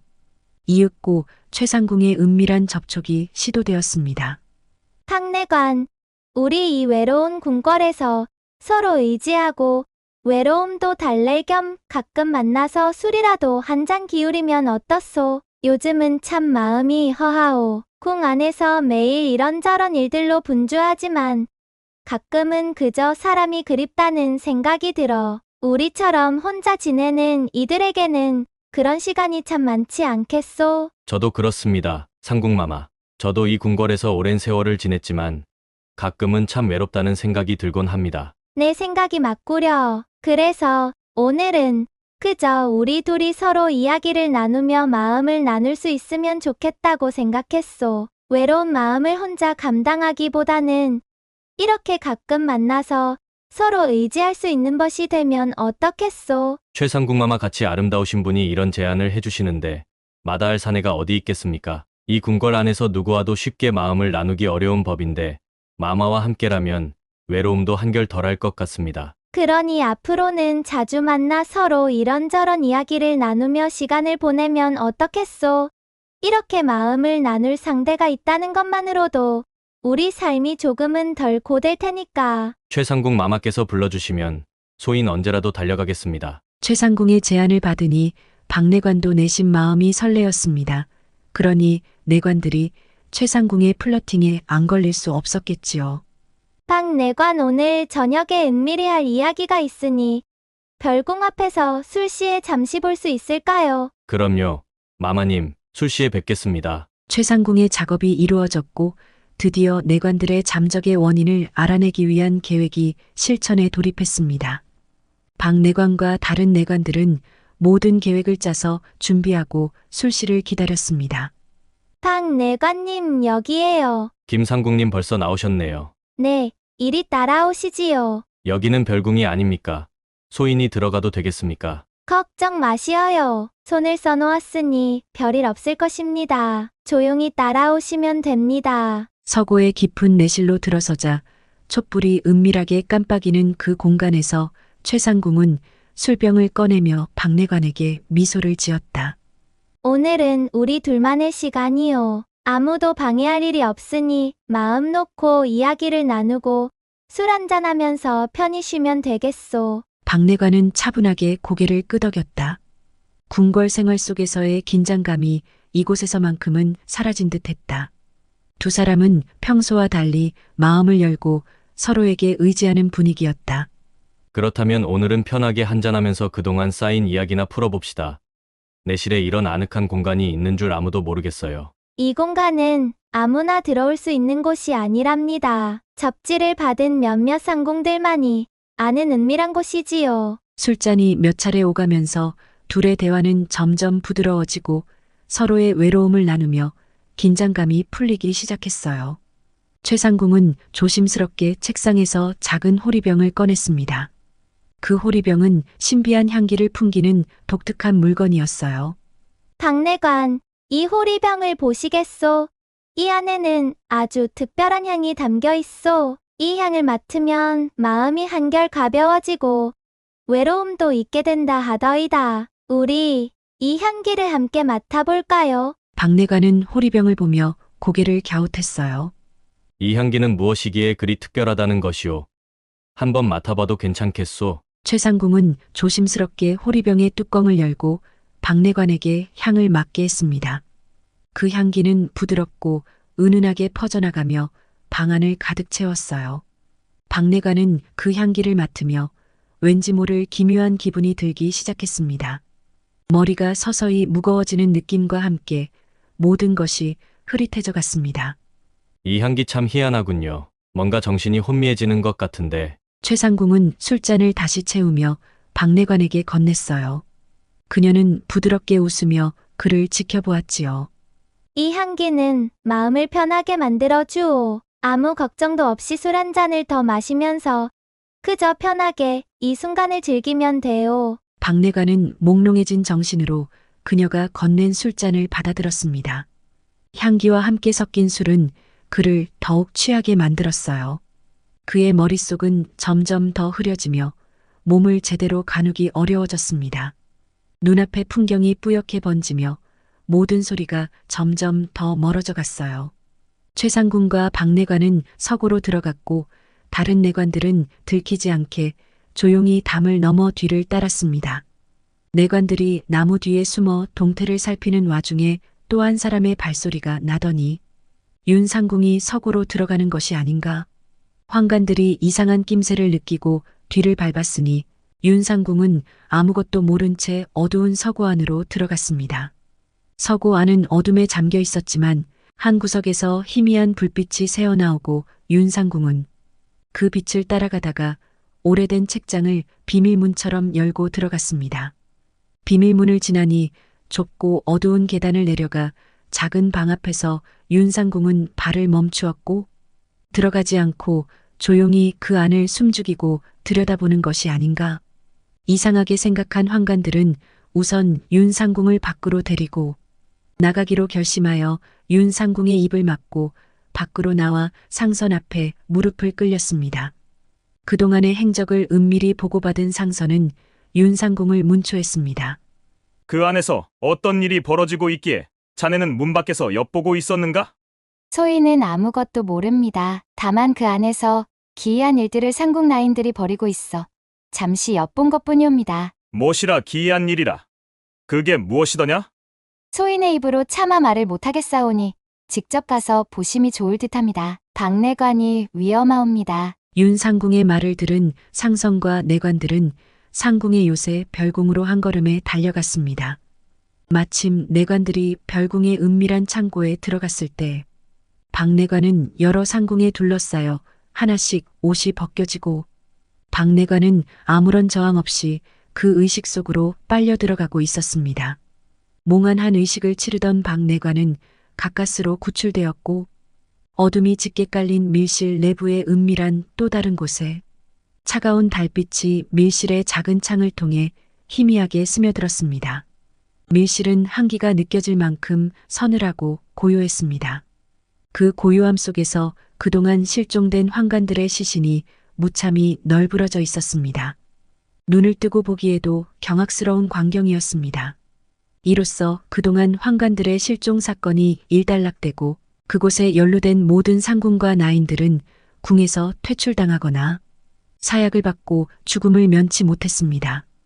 이번 밀실 사건으로 인하여 상궁들의 요새는 더욱 철저히 감시되었고 상궁들의 생활도 감시받는 감시부가 신설되었습니다. 한편 노론파는 장희빈의 중전 복귀를 위해 은밀히 움직이고 있었지만 소론파의 발빠른 대처로 그 계획은 실패로 돌아가고 말았습니다. 결국 장희빈은 중전 복귀에 실패했고 임금의 명령으로 사약을 받게 되었지요. 이 음모에 함께 가담했던 김삼겸 또한 같은 운명을 맞이하며 사약을 받았습니다. 이 과정에서 박상궁이 저지른 밀서의 유출도 허망하게 끝이 났고 그녀가 감수한 위험과 배신은 허무하게 끝을 맺게 되었습니다. 이처럼 쾌락과 욕정을 조절하지 못하는 이들은 하늘을 속이지 못하여 예부터 엄중한 처벌을 면치 못하였으니 우리 시청자 여러분도 한순간의 실수로 그동안 쌓아놓은 공덕을 잃지 마시고 일생 동안 태평성대를 누리시기 바랍니다. 신분 상승을 한 미순이. 옛날 조선 한양 땅 어느 마을에 미순이라는 어린 여자아이가 살고 있었습니다. 미순의 집은 마을의 끝자락에 작고 허름한 초가집으로 비바람이 들이치는 허름한 상태였지요. 미순의 가족은 모두 7이었는데 아버지, 어머니, 그리고 4명의 동생까지 모두 함께 살고 있었습니다.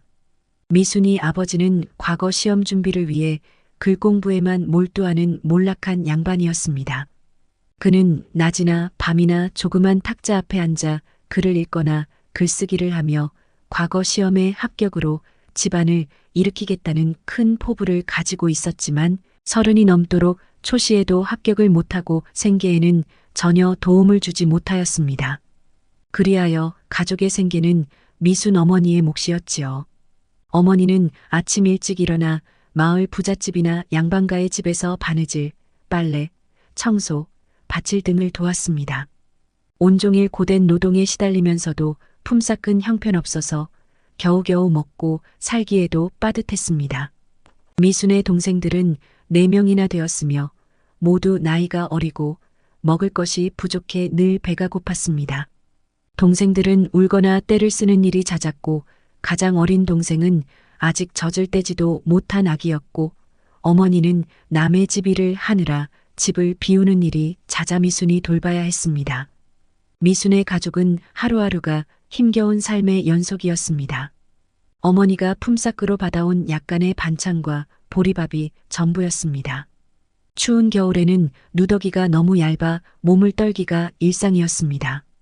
이렇듯 모진 가난과 혹독한 고난 속에서도 미수는 언제나 희망을 잃지 않았습니다. 아버지가 과거 시험에 합격하면 집안 사정이 나아질 것이라는 희망을 품고 살았습니다. 어머니도 늘 미순에게 힘들지만 조금만 더 참아보자. 라며 위로해 주었습니다. 하지만 동생들이 커감에 먹을 양식은 더 부족했고 엄마 혼자 벌어서는 하루 한 끼 먹기도 빠듯했지요. 그래서 보다 못한 미순이 마을에 있는 기생집으로 갔습니다. 기생집은 붉은 등불과 화려한 천으로 장식된 대궐 같은 기와집으로 미순에게는 낯선 세계였습니다. 계세요? 저는 저 윗동네에서 사는 미순이라고 합니다. 무슨 일이냐? 제가 잔심부름이나 허드레시를 도와드리면 안 될까요? 어린애들은 필요 없으니 얼른 나가거라. 마님, 무슨 일이든 잘할 수 있습니다. 설거지, 청소, 빨래나 심부름 무엇이든지 시켜만 주시면 잘할 수 있으니 한 번만 시켜봐 주세요. 그리고 품삯 쓴 손님들이 남긴 음식을 조금만 주시면 됩니다. 음식이 없으면 안 주셔도 되고요. 품삯이 남은 음식이라는 말에 기생집 주인은 그럼 한번 시켜보마.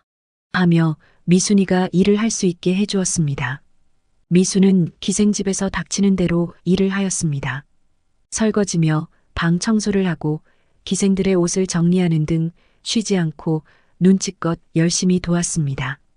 어린 나이지만 성실하고 부지런한 미순은 기생들과 손님들에게 이쁨을 받았습니다.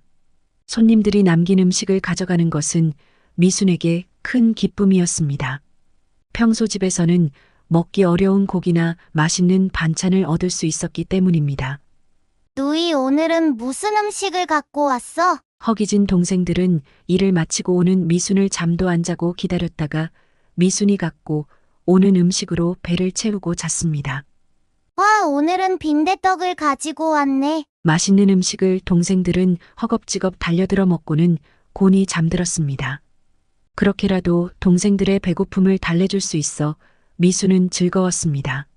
그러한 보람으로 기생집에서 일하는 것이 힘들어도 참아낼 수 있었습니다. 가끔 술 취한 손님의 난동이 있을 때면 어린 미수는 무서워서 부엌에 숨어 벌벌 떨기도 하였습니다. 큰 소리로 욕설을 퍼부으며 기생을 괴롭히거나 술상을 엎으며 음식이 허술하다고 기생을 때리는 손님도 간혹 있었지요.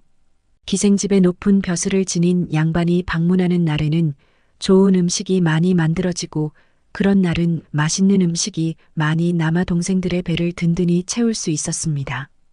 미순이 기생집에서 심부름하던 어느 날 그녀는 궁궐에서 나온 손님들의 이야기를 듣게 되었습니다. 손님들은 술잔을 기울이며 궁궐 생활에 관해 이야기하고 있었고 그 중에서도 궁녀에 관한 이야기가 미순의 귀를 사로잡았습니다. 요즘은 궁녀 되기도 까다롭다지. 하지만 궁녀만 된다면 누가 알겠어. 임금님의 성은이라도 입으면 팔 잡히는 거지. 그렇지. 궁녀로 들어가면 오시며 먹을 것 걱정 없이 무엇보다 매달 녹봉이 나오지. 거기다 임금님 성은을 입어서 왕자님 한 분만 나와도 인생 역전이지. 그래도 궁궐 생활은 쉽지 않아. 규율도 엄격하고 조그만 실수라도 하면 큰 벌을 받는다더군. 미수는 이 대화를 듣고 궁궐 생활에 호기심을 갖게 되었습니다. 열심히 일하면 매월 녹봉이 나온다는 말에 가난한 집안에서 동생들을 돌보는 삶보다 궁궐에서 궁녀로 살아가는 것이 더 나을 수도 있다는 생각이 들었습니다.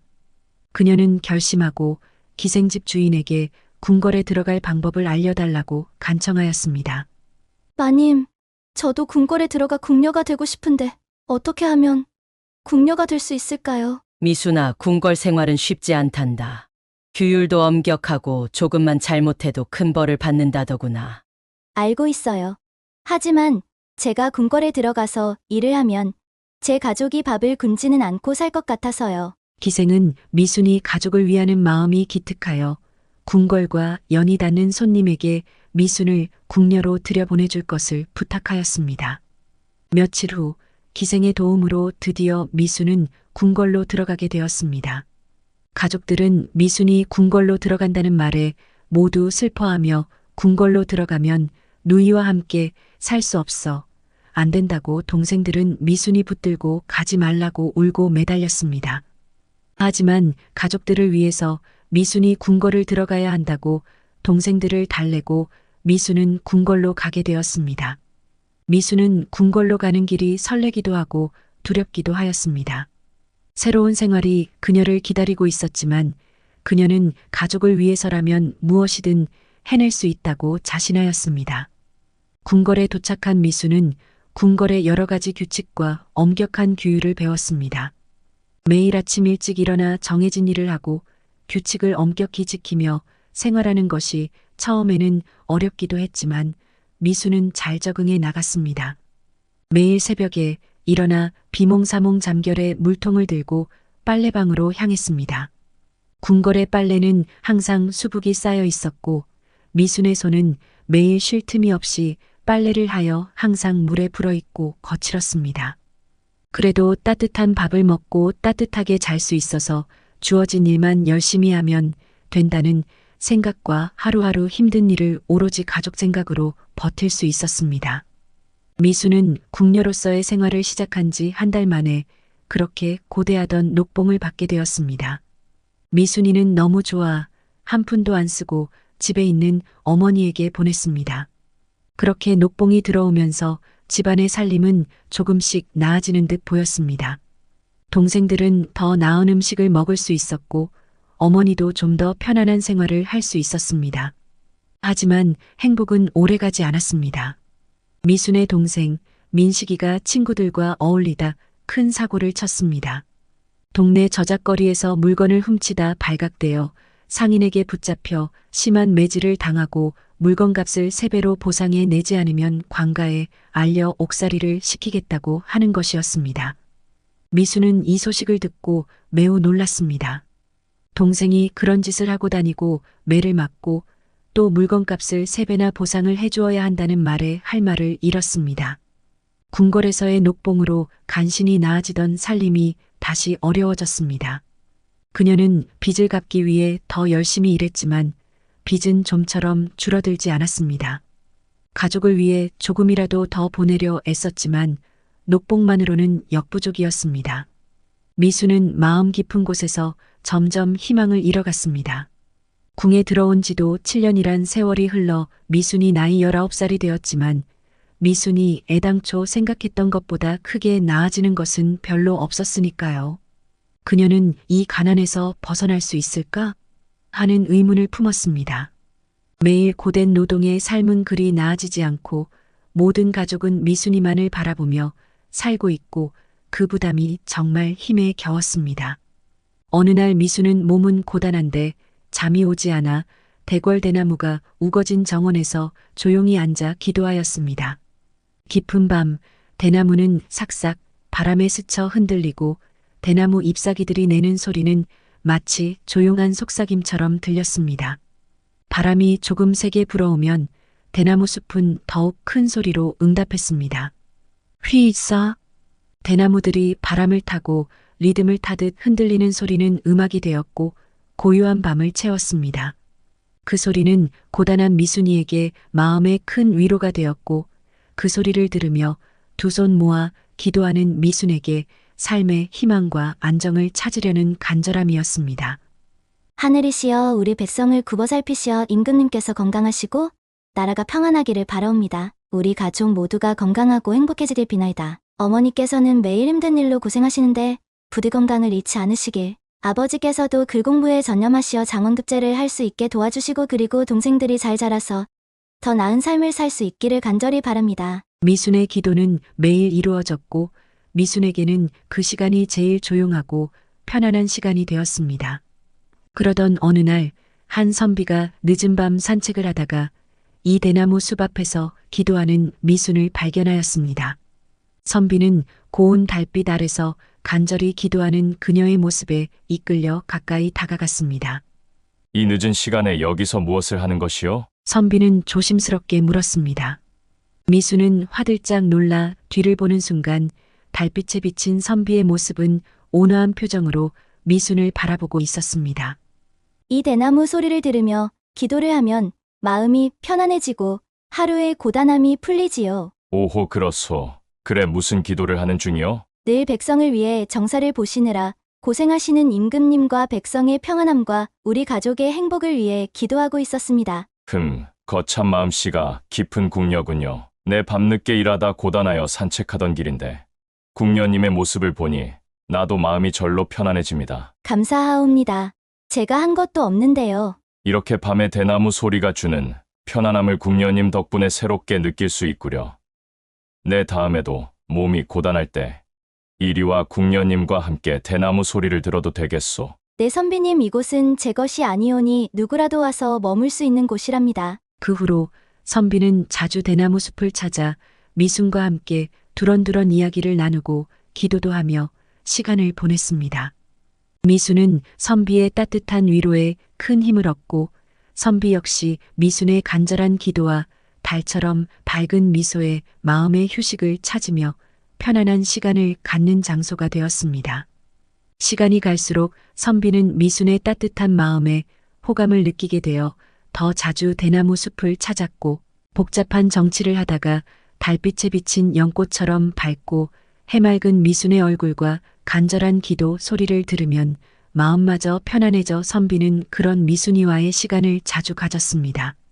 미순이도 하루 있었던 일을 선비에게 이야기하며 웃고 대화하는 시간이 기다려졌지요. 오늘은 무슨 이야기를 해드릴까? 선비님이 웃는 모습이 너무 좋아 미순은 이야깃거리를 생각하는 시간이 많아졌습니다. 선비님, 오늘은 비단 빨래 옷에 놀이개가 달려있어서 이건 필시 높으신 분의 물건일 것 같아 상궁 마마님께 드렸더니 휘빈 마마님 것이었지 뭐예요. 데비 마마님께 하사받은 물건이라 소중했는데 찾아주어 고맙다고 휘빈 마마께서 저에게 비단 한 필을 하사하셨어요. 그 놀이개가 얼마나 예쁘던지 소희는 태어나서 그런 예쁜 놀이개는 처음 봤거든요. 궁녀님도 그렇게 예쁜 놀이개가 갖고 싶은 게요? 아닙니다. 소인 같은 궁녀 주제에 그런 놀이개가 뭐가 필요하겠습니까? 그저 그 빛깔이 너무 고와 감탄했지요. 오늘은 이불 소창을 모두 빠는 날인데요. 빨랫줄에 깨끗한 광목들이 쭉 널려 있으면 밝은 햇빛에 비추어 하얀 소창이 소인의 마음같이 느껴지기도 하고 소창 사이사이를 지나다니면 바람에 살랑거리는 소창들이 마음 깊은 곳에서 묘한 감정이 솟아오르고 봄에 피어나는 새싹같이 가슴에서 몽글몽글한 편안함이 피어나는 것 같아요. 미순은 선비를 만나면 쉴 새 없이 종알대고 좋아했습니다. 어느 날부터는 미순이 주는 편안함이 마냥 좋은 선비는 미순을 말벗이 아닌 여인으로 느껴지게 되었습니다. 날이 갈수록 미순의 따뜻한 마음과 밝은 미소, 긍정적인 말투에 선비는 더 이상 기다릴 수 없다는 생각에 미순의 마음을 떠보기로 하였습니다.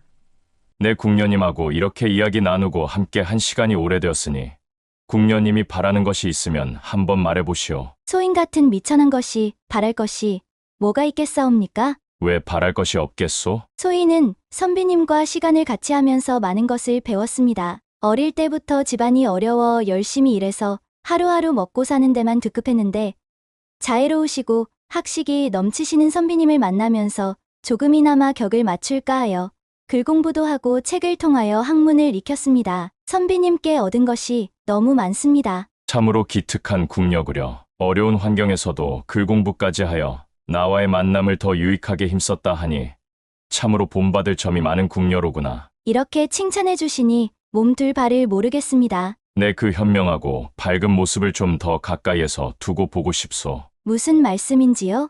내 아직 궁녀님이 빨래방 나인이라는 것만 알고 이름을 모르고 있었구려. 소인 미순이라 하옵니다. 그래, 내 조만간 기별할 것이니 특별한 곳에서 시간을 함께 갖도록 하구려. 네.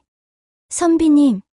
그동안의 친분으로 가까워진 미수는 선비의 말에 아무 생각 없이 대답하고 방에 들어와 생각해보니 쉬는 날 낮에 만나자는 것인가?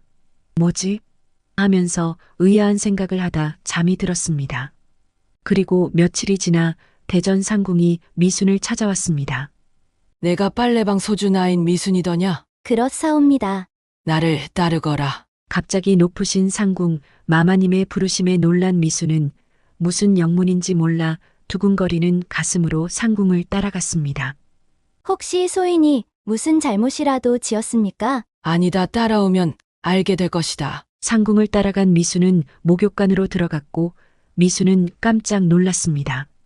상궁은 그곳에 있는 궁녀들에게 말했습니다. 이 궁녀를 깨끗이 목욕시키고 예쁜 옷으로 갈아입혀 준비하거라. 아무 영문도 모르는 미수는 높은 상궁의 지시에 따라 몸을 맡길 수밖에 없었습니다. 그렇게 깨끗이 목욕하고 예쁜 옷을 입고 저녁때가 되어서야 상궁이 미순을 찾아와 어디로 데려갔습니다. 미수는 상궁을 따라 내관들이 즐비하게 서 있는 곳을 지나 내관이 열어주는 문 안으로 들어갔습니다. 고개를 들고 이리 가까이 와 앉거라. 아, 이 목소리는 어디서 많이 들어본 목소리인데. 생각하며 고개를 들고 목소리 주인을 본 미수는 소스라치게 놀랐습니다. 밤마다 만나서 기도하고 대화 나누었던 분이 바로 임금님이라니 이 광경이 믿기지 않은 미수는 자기의 허벅지를 꼬집어 보았습니다. 아? 많이 놀랐느냐? 내 너를 속인 것이 미안하구나. 내 신분을 알면 내가 불편해할까? 그동안 숨기고 너와의 시간을 즐겁게 가졌구나. 이제는 너와 좀 더 가까이에서 보고 싶어 이렇게 너를 불렀다. 상감마마 황공하옵니다. 소인이 죽을 죄를 지었습니다. 지엄한 임금님이신지도 모르고 소인의 무례함을 용서하여 주시옵소서. 무례함이라니 당치도 않다. 내 그동안 복잡한 정사로 마음이 어지러울 때마다 너의 기도 소리를 듣고 대나무 소리를 들으면서 마음의 평정을 되찾았으니 짐이 건강하게 정사를 돌보는데 너의 공이 컸구나. 성은이 만극하옵니다. 미수는 하루아침에 신데렐라가 되었습니다. 선비인 줄만 알았던 임금님의 부름을 받고 꽃단장하고 선비님 아니 임금님을 만난 미순의 가슴은 너무 쿵쾅거려 터질 것만 같았습니다. 평소 대나무 숲에서 만난 그 선비에게 느끼는 마음이 아니었습니다. 내가 임금님께 성은을 입는단 말인가? 평생 궁녀로 살아가면서 처녀 귀신으로 늙어 죽을 줄 알았던 몸이었는데 미순의 마음은 너무 복잡하고 무섭기도 하고 설레기도 하여 마음이 너무 묘해서 어찌할 바를 몰랐습니다. 이런 미순의 마음을 알아차리기라도 한 듯 임금님은 온화한 미소로 미순을 지그시 바라보았습니다. 이렇게 가까이 보니 참으로 고운 얼굴이구나. 한 잔 따라보거라. 내가 따라주는 술을 마셔보고 싶구나. 미순은 임금님께 다소곳이 술 한 잔 올렸습니다. 너도 한 잔하거라. 미순은 너무 부끄러워 차라리 술기운이라도 빌릴까 하여 기다렸다는 듯이 넙죽 받아 마셨습니다. 술도 말로만 들었지 처음 마셔보는지라 온몸이 찌릿하고 목이 조여오면서 몸이 나른해지는 것이 무척 낯설었습니다. 술기운이 온몸을 천천히 휘감으며 몸은 점점 더 힘이 빠졌지만 마음은 왠지 표현할 수 없는 흥분과 기쁨을 느낄 수 있었습니다. 그녀는 천천히 숨을 내쉬며 조금씩 긴장을 풀었습니다. 미수는 임금님과 눈이 마주치자 쑥스러워 미소를 지었습니다. 선비로 알았을 때는 미주알 고주알 편하게 이야기할 수 있었는데 막상 임금님 앞에 앉은 미수는 얼음장이 되어 아무 말도 할 수 없었습니다. 더구나 그런 임금님과 초야를 치러야 한다고 생각하니 머리가 멍하고 아무 생각을 할 수가 없었습니다. 떨리는 가슴은 술을 2잔이나 마셨는데도 멈출 줄 몰랐고 드디어 임금님이 미순의 손을 살며시 잡는 순간 미순은 심장이 터질 것 같았습니다. 너무 부끄러워 고개를 들 수도 없었습니다. 수년 동안 빨래방 나인으로 일을 해 손은 거칠 대로 거칠어 19살 꽃다운 처녀의 손이라고 하기엔 너무 부끄러웠습니다. 내 손이 아주 거칠구나. 그동안의 고생이 손에서 느껴지는구나. 그동안 고생 많았다. 이리 가까이 오너라. 임금님의 품속은 낯설었지만 따뜻했습니다. 잠시 후 방에 불이 꺼지고 밖에서 비져드는 달빛만이 두 사람의 실루엣을 그려주었습니다. 술기운을 빌린 미수는 그렇게 꿈같이 임금님과의 초야는 치러졌습니다.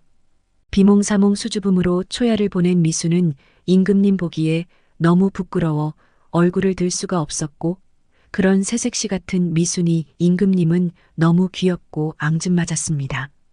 그 후로부터 거의 매일 임금님은 미순이와 밤을 보내게 되었는데 얼마 지나지 않아 미순은 회임하게 되었습니다. 회임 소식을 들은 임금님은 미순에게 소위의 첩지를 내렸고 빨래방 무술이 7년 만에 후궁이 되어 임금님의 아이까지 회임하고 소의 첩지까지 받았으니 이제부터는 고생 끝이요 행복 시작이었습니다. 가난하고 힘들게 살았던 친정 가족에게도 큰 집과 많은 재물이 하사되었습니다. 그동안 천방지축으로 살아가고 있던 동생들은 미순의 당부로 선비다운 모습으로 누나의 누가 되지 않게 행동거지를 조심하며 살았습니다. 미순은 첩지를 받고 왕자와 옹주들을 여러 명 낳은 후에도 결코 욕심을 부리거나 시기 질투를 하지 않고 자신에게 주어진 위치에서 소임을 다하며 살았습니다. 그녀는 자신이 임금님의 눈에 띄어 높은 위치에 오르게 된 것을 하늘의 뜻으로 받아들였고 이를 개인의 영달이 아닌 나라와 백성을 위해 헌신할 기회로 여겼습니다. 궁궐 내의 삶은 여전히 치열하고 복잡했지만 미수는 항상 자신을 낮추고 상대방을 존중했습니다. 그리하여 그녀의 삶은 많은 사람에게 귀감이 되었고 미순의 이야기는 오랫동안 전해지며 사람들의 마음속에 깊이 새겨졌습니다. 어려운 환경 속에서도 포기하지 않고 열심히 살아가는 미순의 모습은 용기와 인내의 중요성을 일깨워줍니다. 다음 이야기는 귀신을 물리친 새댁 이야기를 들려드리겠습니다. 옛날 한양에 최대감이란 사람이 살았다. 그의 집안은 대대로 부유하게 살았지만 조상 대대로 남자들의 수명이 짧아 일찍 비운을 맞는 가문이었다. 마을 사람들은 그들을 단명의 집안이라고 불렀다. 최씨 가문의 남자들은 보통 30을 넘기지 못하고 죽었으며 그 이유는 아무도 알 수 없었다. 고래등 같은 기와 집에 소복을 입은 여인만도 67명이 함께 살았다.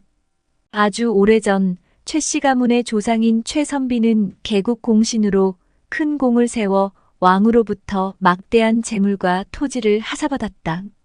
하지만 최선비는 그 재산과 권력을 이용해 많은 사람을 억압하고 재물을 착취하였다. 그의 악행으로 인해 많은 사람이 고통을 받았고 그로 인해 마을에서는 최선비에 대한 원망이 자자하였는데 어느 날 노승이 지나가다 최선비 집 앞에서 목탁을 두드리며 시주를 달라고 서 있었다. 그런데 그 집 하인이 이 댁은 시주 같은 거 안 하니 스님 그만 가시지요. 라며 스님에게 가라고 손사래를 치며 말했다. 부처님께 시주하면 조상 대대로 큰 복을 받고 살 것입니다. 대감마님께 여쭈어 부처님께 공양드리기를 말씀드려 보시지요. 이에 하인은 안채로 들어가 스님의 말을 대감께 전하자 대감이 비웃듯 말하였다. 내 공으로 이제껏 잘 먹고 잘 살고 있거늘 어찌 부처님에게 은공을 받는단 말이냐. 우리는 아무 걱정 없이 잘 먹고 잘 살고 있으니 걱정 말고 가시라 전해드려라. 하인이 나와 스님께 그대로 전하자 이 집의 후손들은 반드시 악행에 대한 대가로 남자의 명이 짧을 것이며 가문의 덕을 베푸는 사람이 들어오기 전까지는 그 저주는 계속될 것입니다. 그 후 공교롭게도 최대감은 원인 모를 병에 걸려 시름시름 앓다가 죽게 되었고 그 후손들 역시 젊은 나이에 세상을 떠났다. 저주는 스님의 말대로 대대로 이어졌다. 이러한 소문이 돌자 웬만한 양반가에서는 최씨 가문의 집에 딸을 시집 보내기를 꺼렸다. 그러다 보니 몰락한 양반 여식이나 가난하여 생계가 어려운 집안에서만 최씨 가문과 혼례를 맺게 되었다.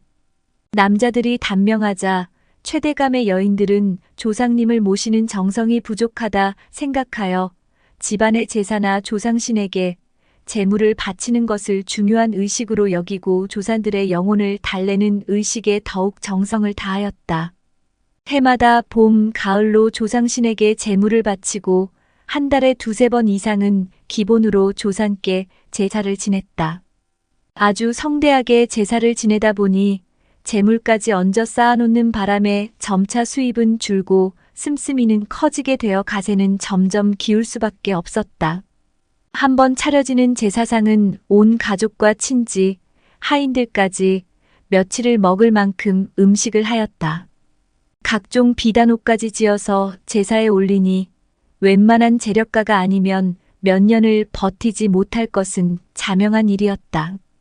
그나마 몇 년에 한 번씩 예쁜 청상과부는 보쌈을 당하여 쥐도 새도 모르게 사라지니 그렇게라도 입을 줄일 수밖에 없었다.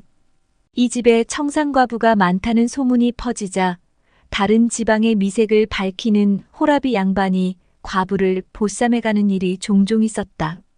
한편 최대감의 증손자가 혼례를 치러야 할 나이가 되었는데 최대감 집에 시집 가면 과부가 된다는 소문으로 웬만한 가문이 여자를 며느리로 얻기가 여간 힘든 것이 아니었다. 그래서 증조 할머니와 할머니, 어머니가 걱정하며 여기저기 혼사를 넣었지만 모두 거절을 당하자 장성해가는 증손주를 그냥 두고 볼 수만은 없는 터라 둘러 앉아 증손자 장가보낼 걱정만 하고 있었다. 증손자 최미는 외모뿐 아니라 내면의 아름다움과 지혜, 그리고 강인한 정신을 겸비한 진정한 군자였다. 어느 날 최미는 글 공부를 마치고 산책을 하게 되었다. 민도령의 마음은 복잡했다. 기울어져가는 가문을 일으켜야 하는 부담과 아내를 맞이하여 후손을 번창시켜야 하는 부담감까지 장손으로서의 책임감이 막중했지만 혼사도 그렇고 당장 벼슬길에 출사도 어려운 상황이라 민도령은 할 수 있는 것이 없다는 생각에 마음이 복잡했다. 길을 걷다 보니 어느새 옆 동네 개울가에 이르게 되었다. 정신을 차리고 개울가를 둘러보는데 한 아가씨가 돌다리를 건너다 발목을 삐끗하며 꽃신을 개울물에 빠뜨려 발을 동동거리고 있었다. 민도령은 얼른 개울물에 들어가 그 여인의 꽃신을 건져주었다. 고맙습니다. 하마터면 신을 잃어버릴 뻔했네요. 도련님께 이 은혜를 어찌 갚아야 할지요. 은혜는요, 걱정하지 마십시오. 민도령은 고개를 들어 아연을 보며 웃었다. 아연은 수려한 민도령의 모습에 첫눈에 마음을 빼앗겼다. 젖은 꽃신과 남학신을 말리기 위해 풀밭에 앉아 서로를 보며 미소를 지었다. 그것이 인연이 되어 둘은 사랑을 키워나갔다. 그러나 사랑이 깊어질수록 민도령은 걱정이었다. 최대감 집안의 소문대로 아연이 일찍 과부가 될까봐 선뜻 혼인하자고 말하지 못했다. 아연은 그런 민도령의 마음을 읽고 먼저 혼인 이야기를 꺼냈다. 도련님, 저 도련님의 아내가 되고 싶습니다. 저도 낭자와 혼례를 치르고 싶지만 집안 내력 때문에 낭자가 불행해질까봐 선뜻 혼인하자는 말도 못하고 있었습니다. 행복과 불행은 소인이 하기 나름입니다. 걱정 마시어요. 그날 밤 둘은 뜨거운 사랑으로 서로의 마음을 알게 되었다. 그렇게 하여 민도령과 아연 낭자는 부부가 되었다. 최대감 집에서는 경사가 났지만 아연 낭자의 집에서는 울음바다가 되었다. 온 가족은 슬퍼하며 아연 낭자를 시집 보냈다. 아연 낭자가 시집 온 지 사흘이 되자 시어머니는 집안의 큰 살림을 아연 낭자에게 맡겼다. 아가야, 이제 너도 최씨 집안의 여자가 되었으니 이제부터는 내가 이 집안을 꾸려 나가거라. 어머니, 아직 아무것도 모르는 제가 어떻게 큰 집안을 꾸려 나갈 수 있겠습니까? 어머님 옆에서 더 배워 나가겠습니다. 아니다. 모르는 것은 돌석 어멈과 상의해서 함께 하거라. 돌석 어멈이 나보다 집안일을 더 많이 해보았으니 세세한 것은 잘 알고 있을 터이다. 이제부터 내가 맡아서 하거라. 이렇게 시집 온 지 사흘 만에 큰 집안의 일을 떠맡은 아연은 생각이 많아졌다. 대대로 과부가 되는 시댁의 내력을 극복하고 기울어져가는 집안을 일으켜야 할 뿐만 아니라 서방님인 민도령의 출사까지 책임지려니 잠을 이룰 수가 없었다.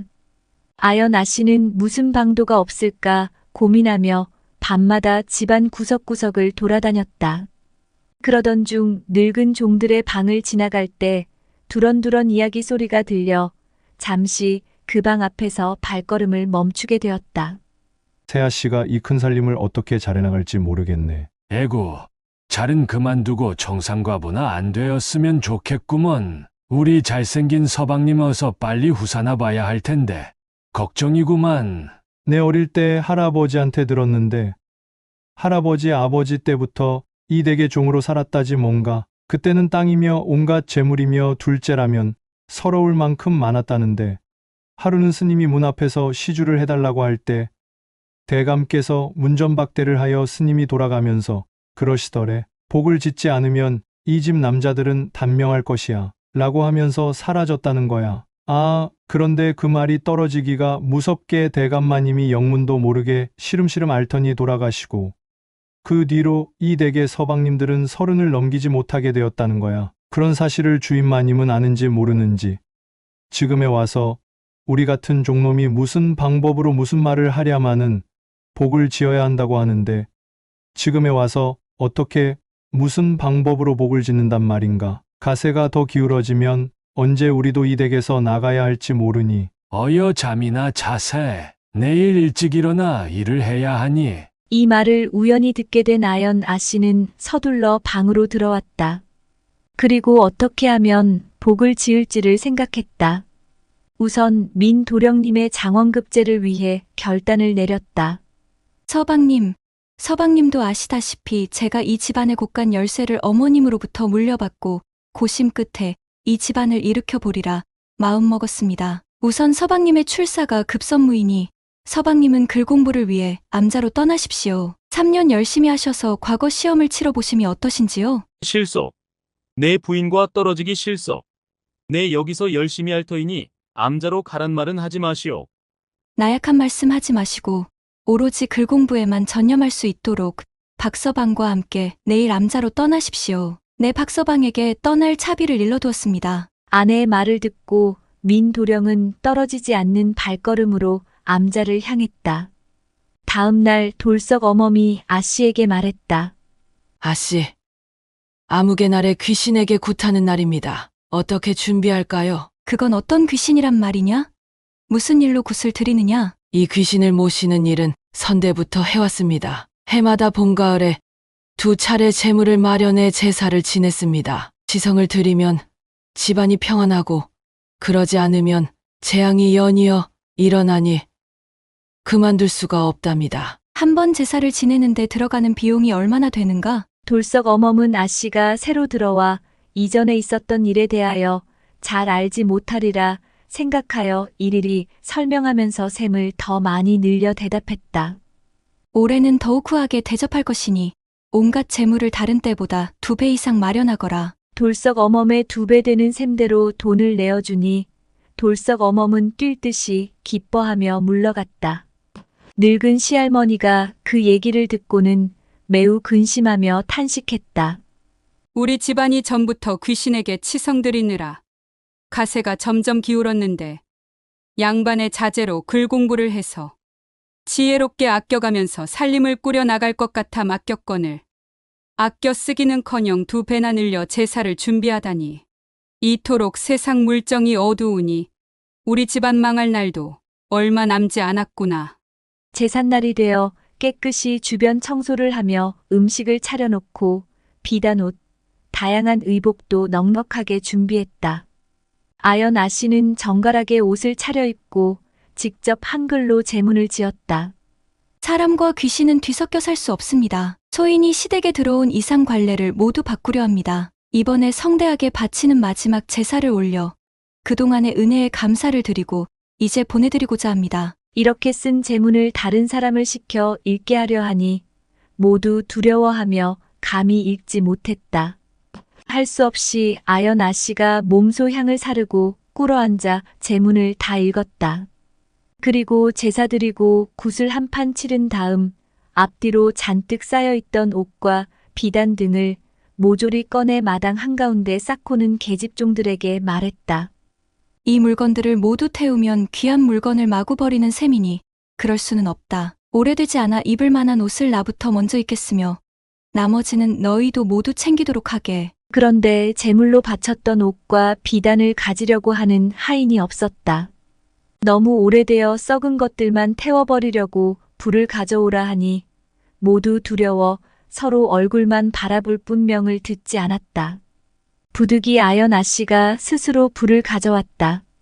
늙은 시할머니가 이 소식을 듣고는 몹시 놀라고 두려워하면서 급히 맨발로 뛰어나와 아연 아씨에게 호통을 쳤다. 내 보자 하니 너희 무모하고 방자함을 참을 수가 없구나. 어찌가 시집온 사람이 이 집안의 내력을 무시하고 함부로 제사를 없애려 하다니. 내가 정말 이 집안을 망칠 셈이냐? 시할머님의 벼락 같은 호통에 하인들은 벌벌 떨고 있었지만 아연 아씨는 얼굴빛 하나 변하지 않고 시할머니에게 또박또박 자신의 의지를 내비쳤다. 설사 재앙이 내린다 해도 제가 다 감당하겠습니다. 시댁을 위해 이 폐단만은 영원히 없애버리겠습니다. 내가 기필코 이 집안을 망치러 들어왔구나. 시할머니는 대노하여 부들부들 떨면서 아연 아씨를 노려보았다. 할머님, 그동안 가세가 기울게 제사를 지내고 정성을 다 들였는데도 집안 사정은 나아지는 것이 없고 남자들은 단명을 면치 못하니 이대로 계속하는 것이야말로 집안을 망치는 것입니다. 이번 한 번만 제 말을 들어주시면 제가 꼭 이 집안을 다시 일으키겠습니다. 끝내 시할머니는 혼절하게 되었고 놀란 가족들은 물론 노비들도 줄지어 달려와 한사코 말렸지만 아연은 끝까지 자신의 뜻을 굽히지 않았다. 집안의 미망인들은 더 이상 잃을 것이 없었기 때문에 아연의 말을 듣는 것도 괜찮다고 생각하여 말리는 신용만 할 뿐 묵인하며 노할머니의 심기만 살폈다. 마침내 오래된 물건들을 모두 태우고 남은 재는 깨끗이 치워 울타리 밑에 묻었다. 그렇게 하여 남게 된 쓸만한 옷과 비단만도 수십 벌의 새 옷으로 만들 수 있는 재물이었다. 종들도 꺼리는 재물이라 아연은 그 비단 옷으로 어린아이들이 입을 수 있는 옷으로 다시 만들기로 했다. 집에는 옷을 만들 수 있는 과부들이 여럿 있으니 어른 옷은 다시 재단하여 아이들 옷으로 만들고 비단 역시도 크기가 다양하게 아이들이 입을 수 있는 옷으로 만들어 달라고 하였다. 집에 있는 모든 여자는 아연 아씨 말대로 수선하여 바느질하기에 바빴다. 그렇게 한 달간에 걸쳐 아이들이 입을 수 있는 수십 벌의 옷이 만들어졌고 아연 아씨는 하인에게 그 옷들을 마차에 싣고 자기를 따라오라 명하였다. 아연 아씨가 간 곳은 다름 아닌 사또가 있는 관가였다. 사또, 저희가 조상 대대로 조상님께 지었던 복을 이제 살아있는 사람에게 지으려 합니다. 그래서 집에 있는 재물로 이번 단오에 입을 옷을 만들어 왔사오니 가난하고 헐벗은 어린아이들에게 고루 나누어 주기를 간청하려 이렇게 가지고 왔사옵니다. 이 말을 들은 사또는 감동하여 어허, 참 갸륵하구나. 자신의 이익만을 생각하는 세상에 조상에게 제를 지내는 형식보다 이웃을 더 생각하는 갸륵한 일을 몸소 실천하다니. 내 그대에게 보상으로 쌀10 가마니를 내리겠노라. 감사하옵니다. 사또의 은혜에 몸둘 바를 모르겠사옵니다. 그러면 사또께서 내려주시는 쌀로 술과 떡을 만들어 단오날에 온 마을 사람들과 함께 나누어 먹겠습니다. 이 일이 온 마을에 알려지자 그동안 과부집이라고 적대시했던 마을 사람들은 아연 아씨의 호의를 받아 밭질이며 논일이며 서로 집안의 각종 대소사들을 도왔으며 농사일로 바쁜 농민들을 위해 해진 옷이나 옷감을 받아와 집에 있는 미망인들에게 부탁하여 말끔히 수선하거나 예쁘게 옷을 만들어주고 또한 여자라는 이유로 글 공부를 못하게 하거나 가난하여 서당에 가지 못하는 아이들을 위해 밤이면 호롱불을 켜고 글을 가르쳐주기도 하였다. 이런 아연 아씨의 선행이 알려지자 마을 사람들은 아연 아씨를 우러러보고 입이 마를 정도로 칭찬을 아끼지 않았다. 그렇게 3년이 지난 어느 날 마을 입구부터 큰 행렬이 이루어졌다. 월계관을 쓴 말을 탄 선비의 행렬이었다. 그것은 다름 아닌 아연 아씨의 서방님 민도령이 3년 만에 장원급제하여 돌아오는 모습이었다. 집안은 또 한 번 경사가 났고 최대감 집은 온 마을 사람들의 열렬한 축하를 받으며 성대한 잔치를 벌였다. 민도령은 출사하여 집안을 다시 일으켰으며 그 후로 집안이 편안해지고 재앙에 대한 걱정도 사라졌다. 아연 아씨는 아들, 딸 많이 낳고 민도령이 70이 넘도록 장수하여 오래오래 행복하게 잘 살았다는 이야기이다. 변화는 때때로 우리를 불안하게 만들지만 그 불안 속에서 우리는 기회를 찾을 수 있습니다. 새로운 것을 받아들이는 결단력은 단순히 물건을 바꾸는 것이 아니라 우리의 사고방식과 생활방식을 혁신하는 것을 의미하며, 우리는 과거의 유산을 존중하면서도 미래를 행해 나아가는 힘을 믿어야 합니다. 긴 영상 시청해 주셔서 감사합니다. 구독과 좋아요는 영상 제작에 큰 힘이 됩니다.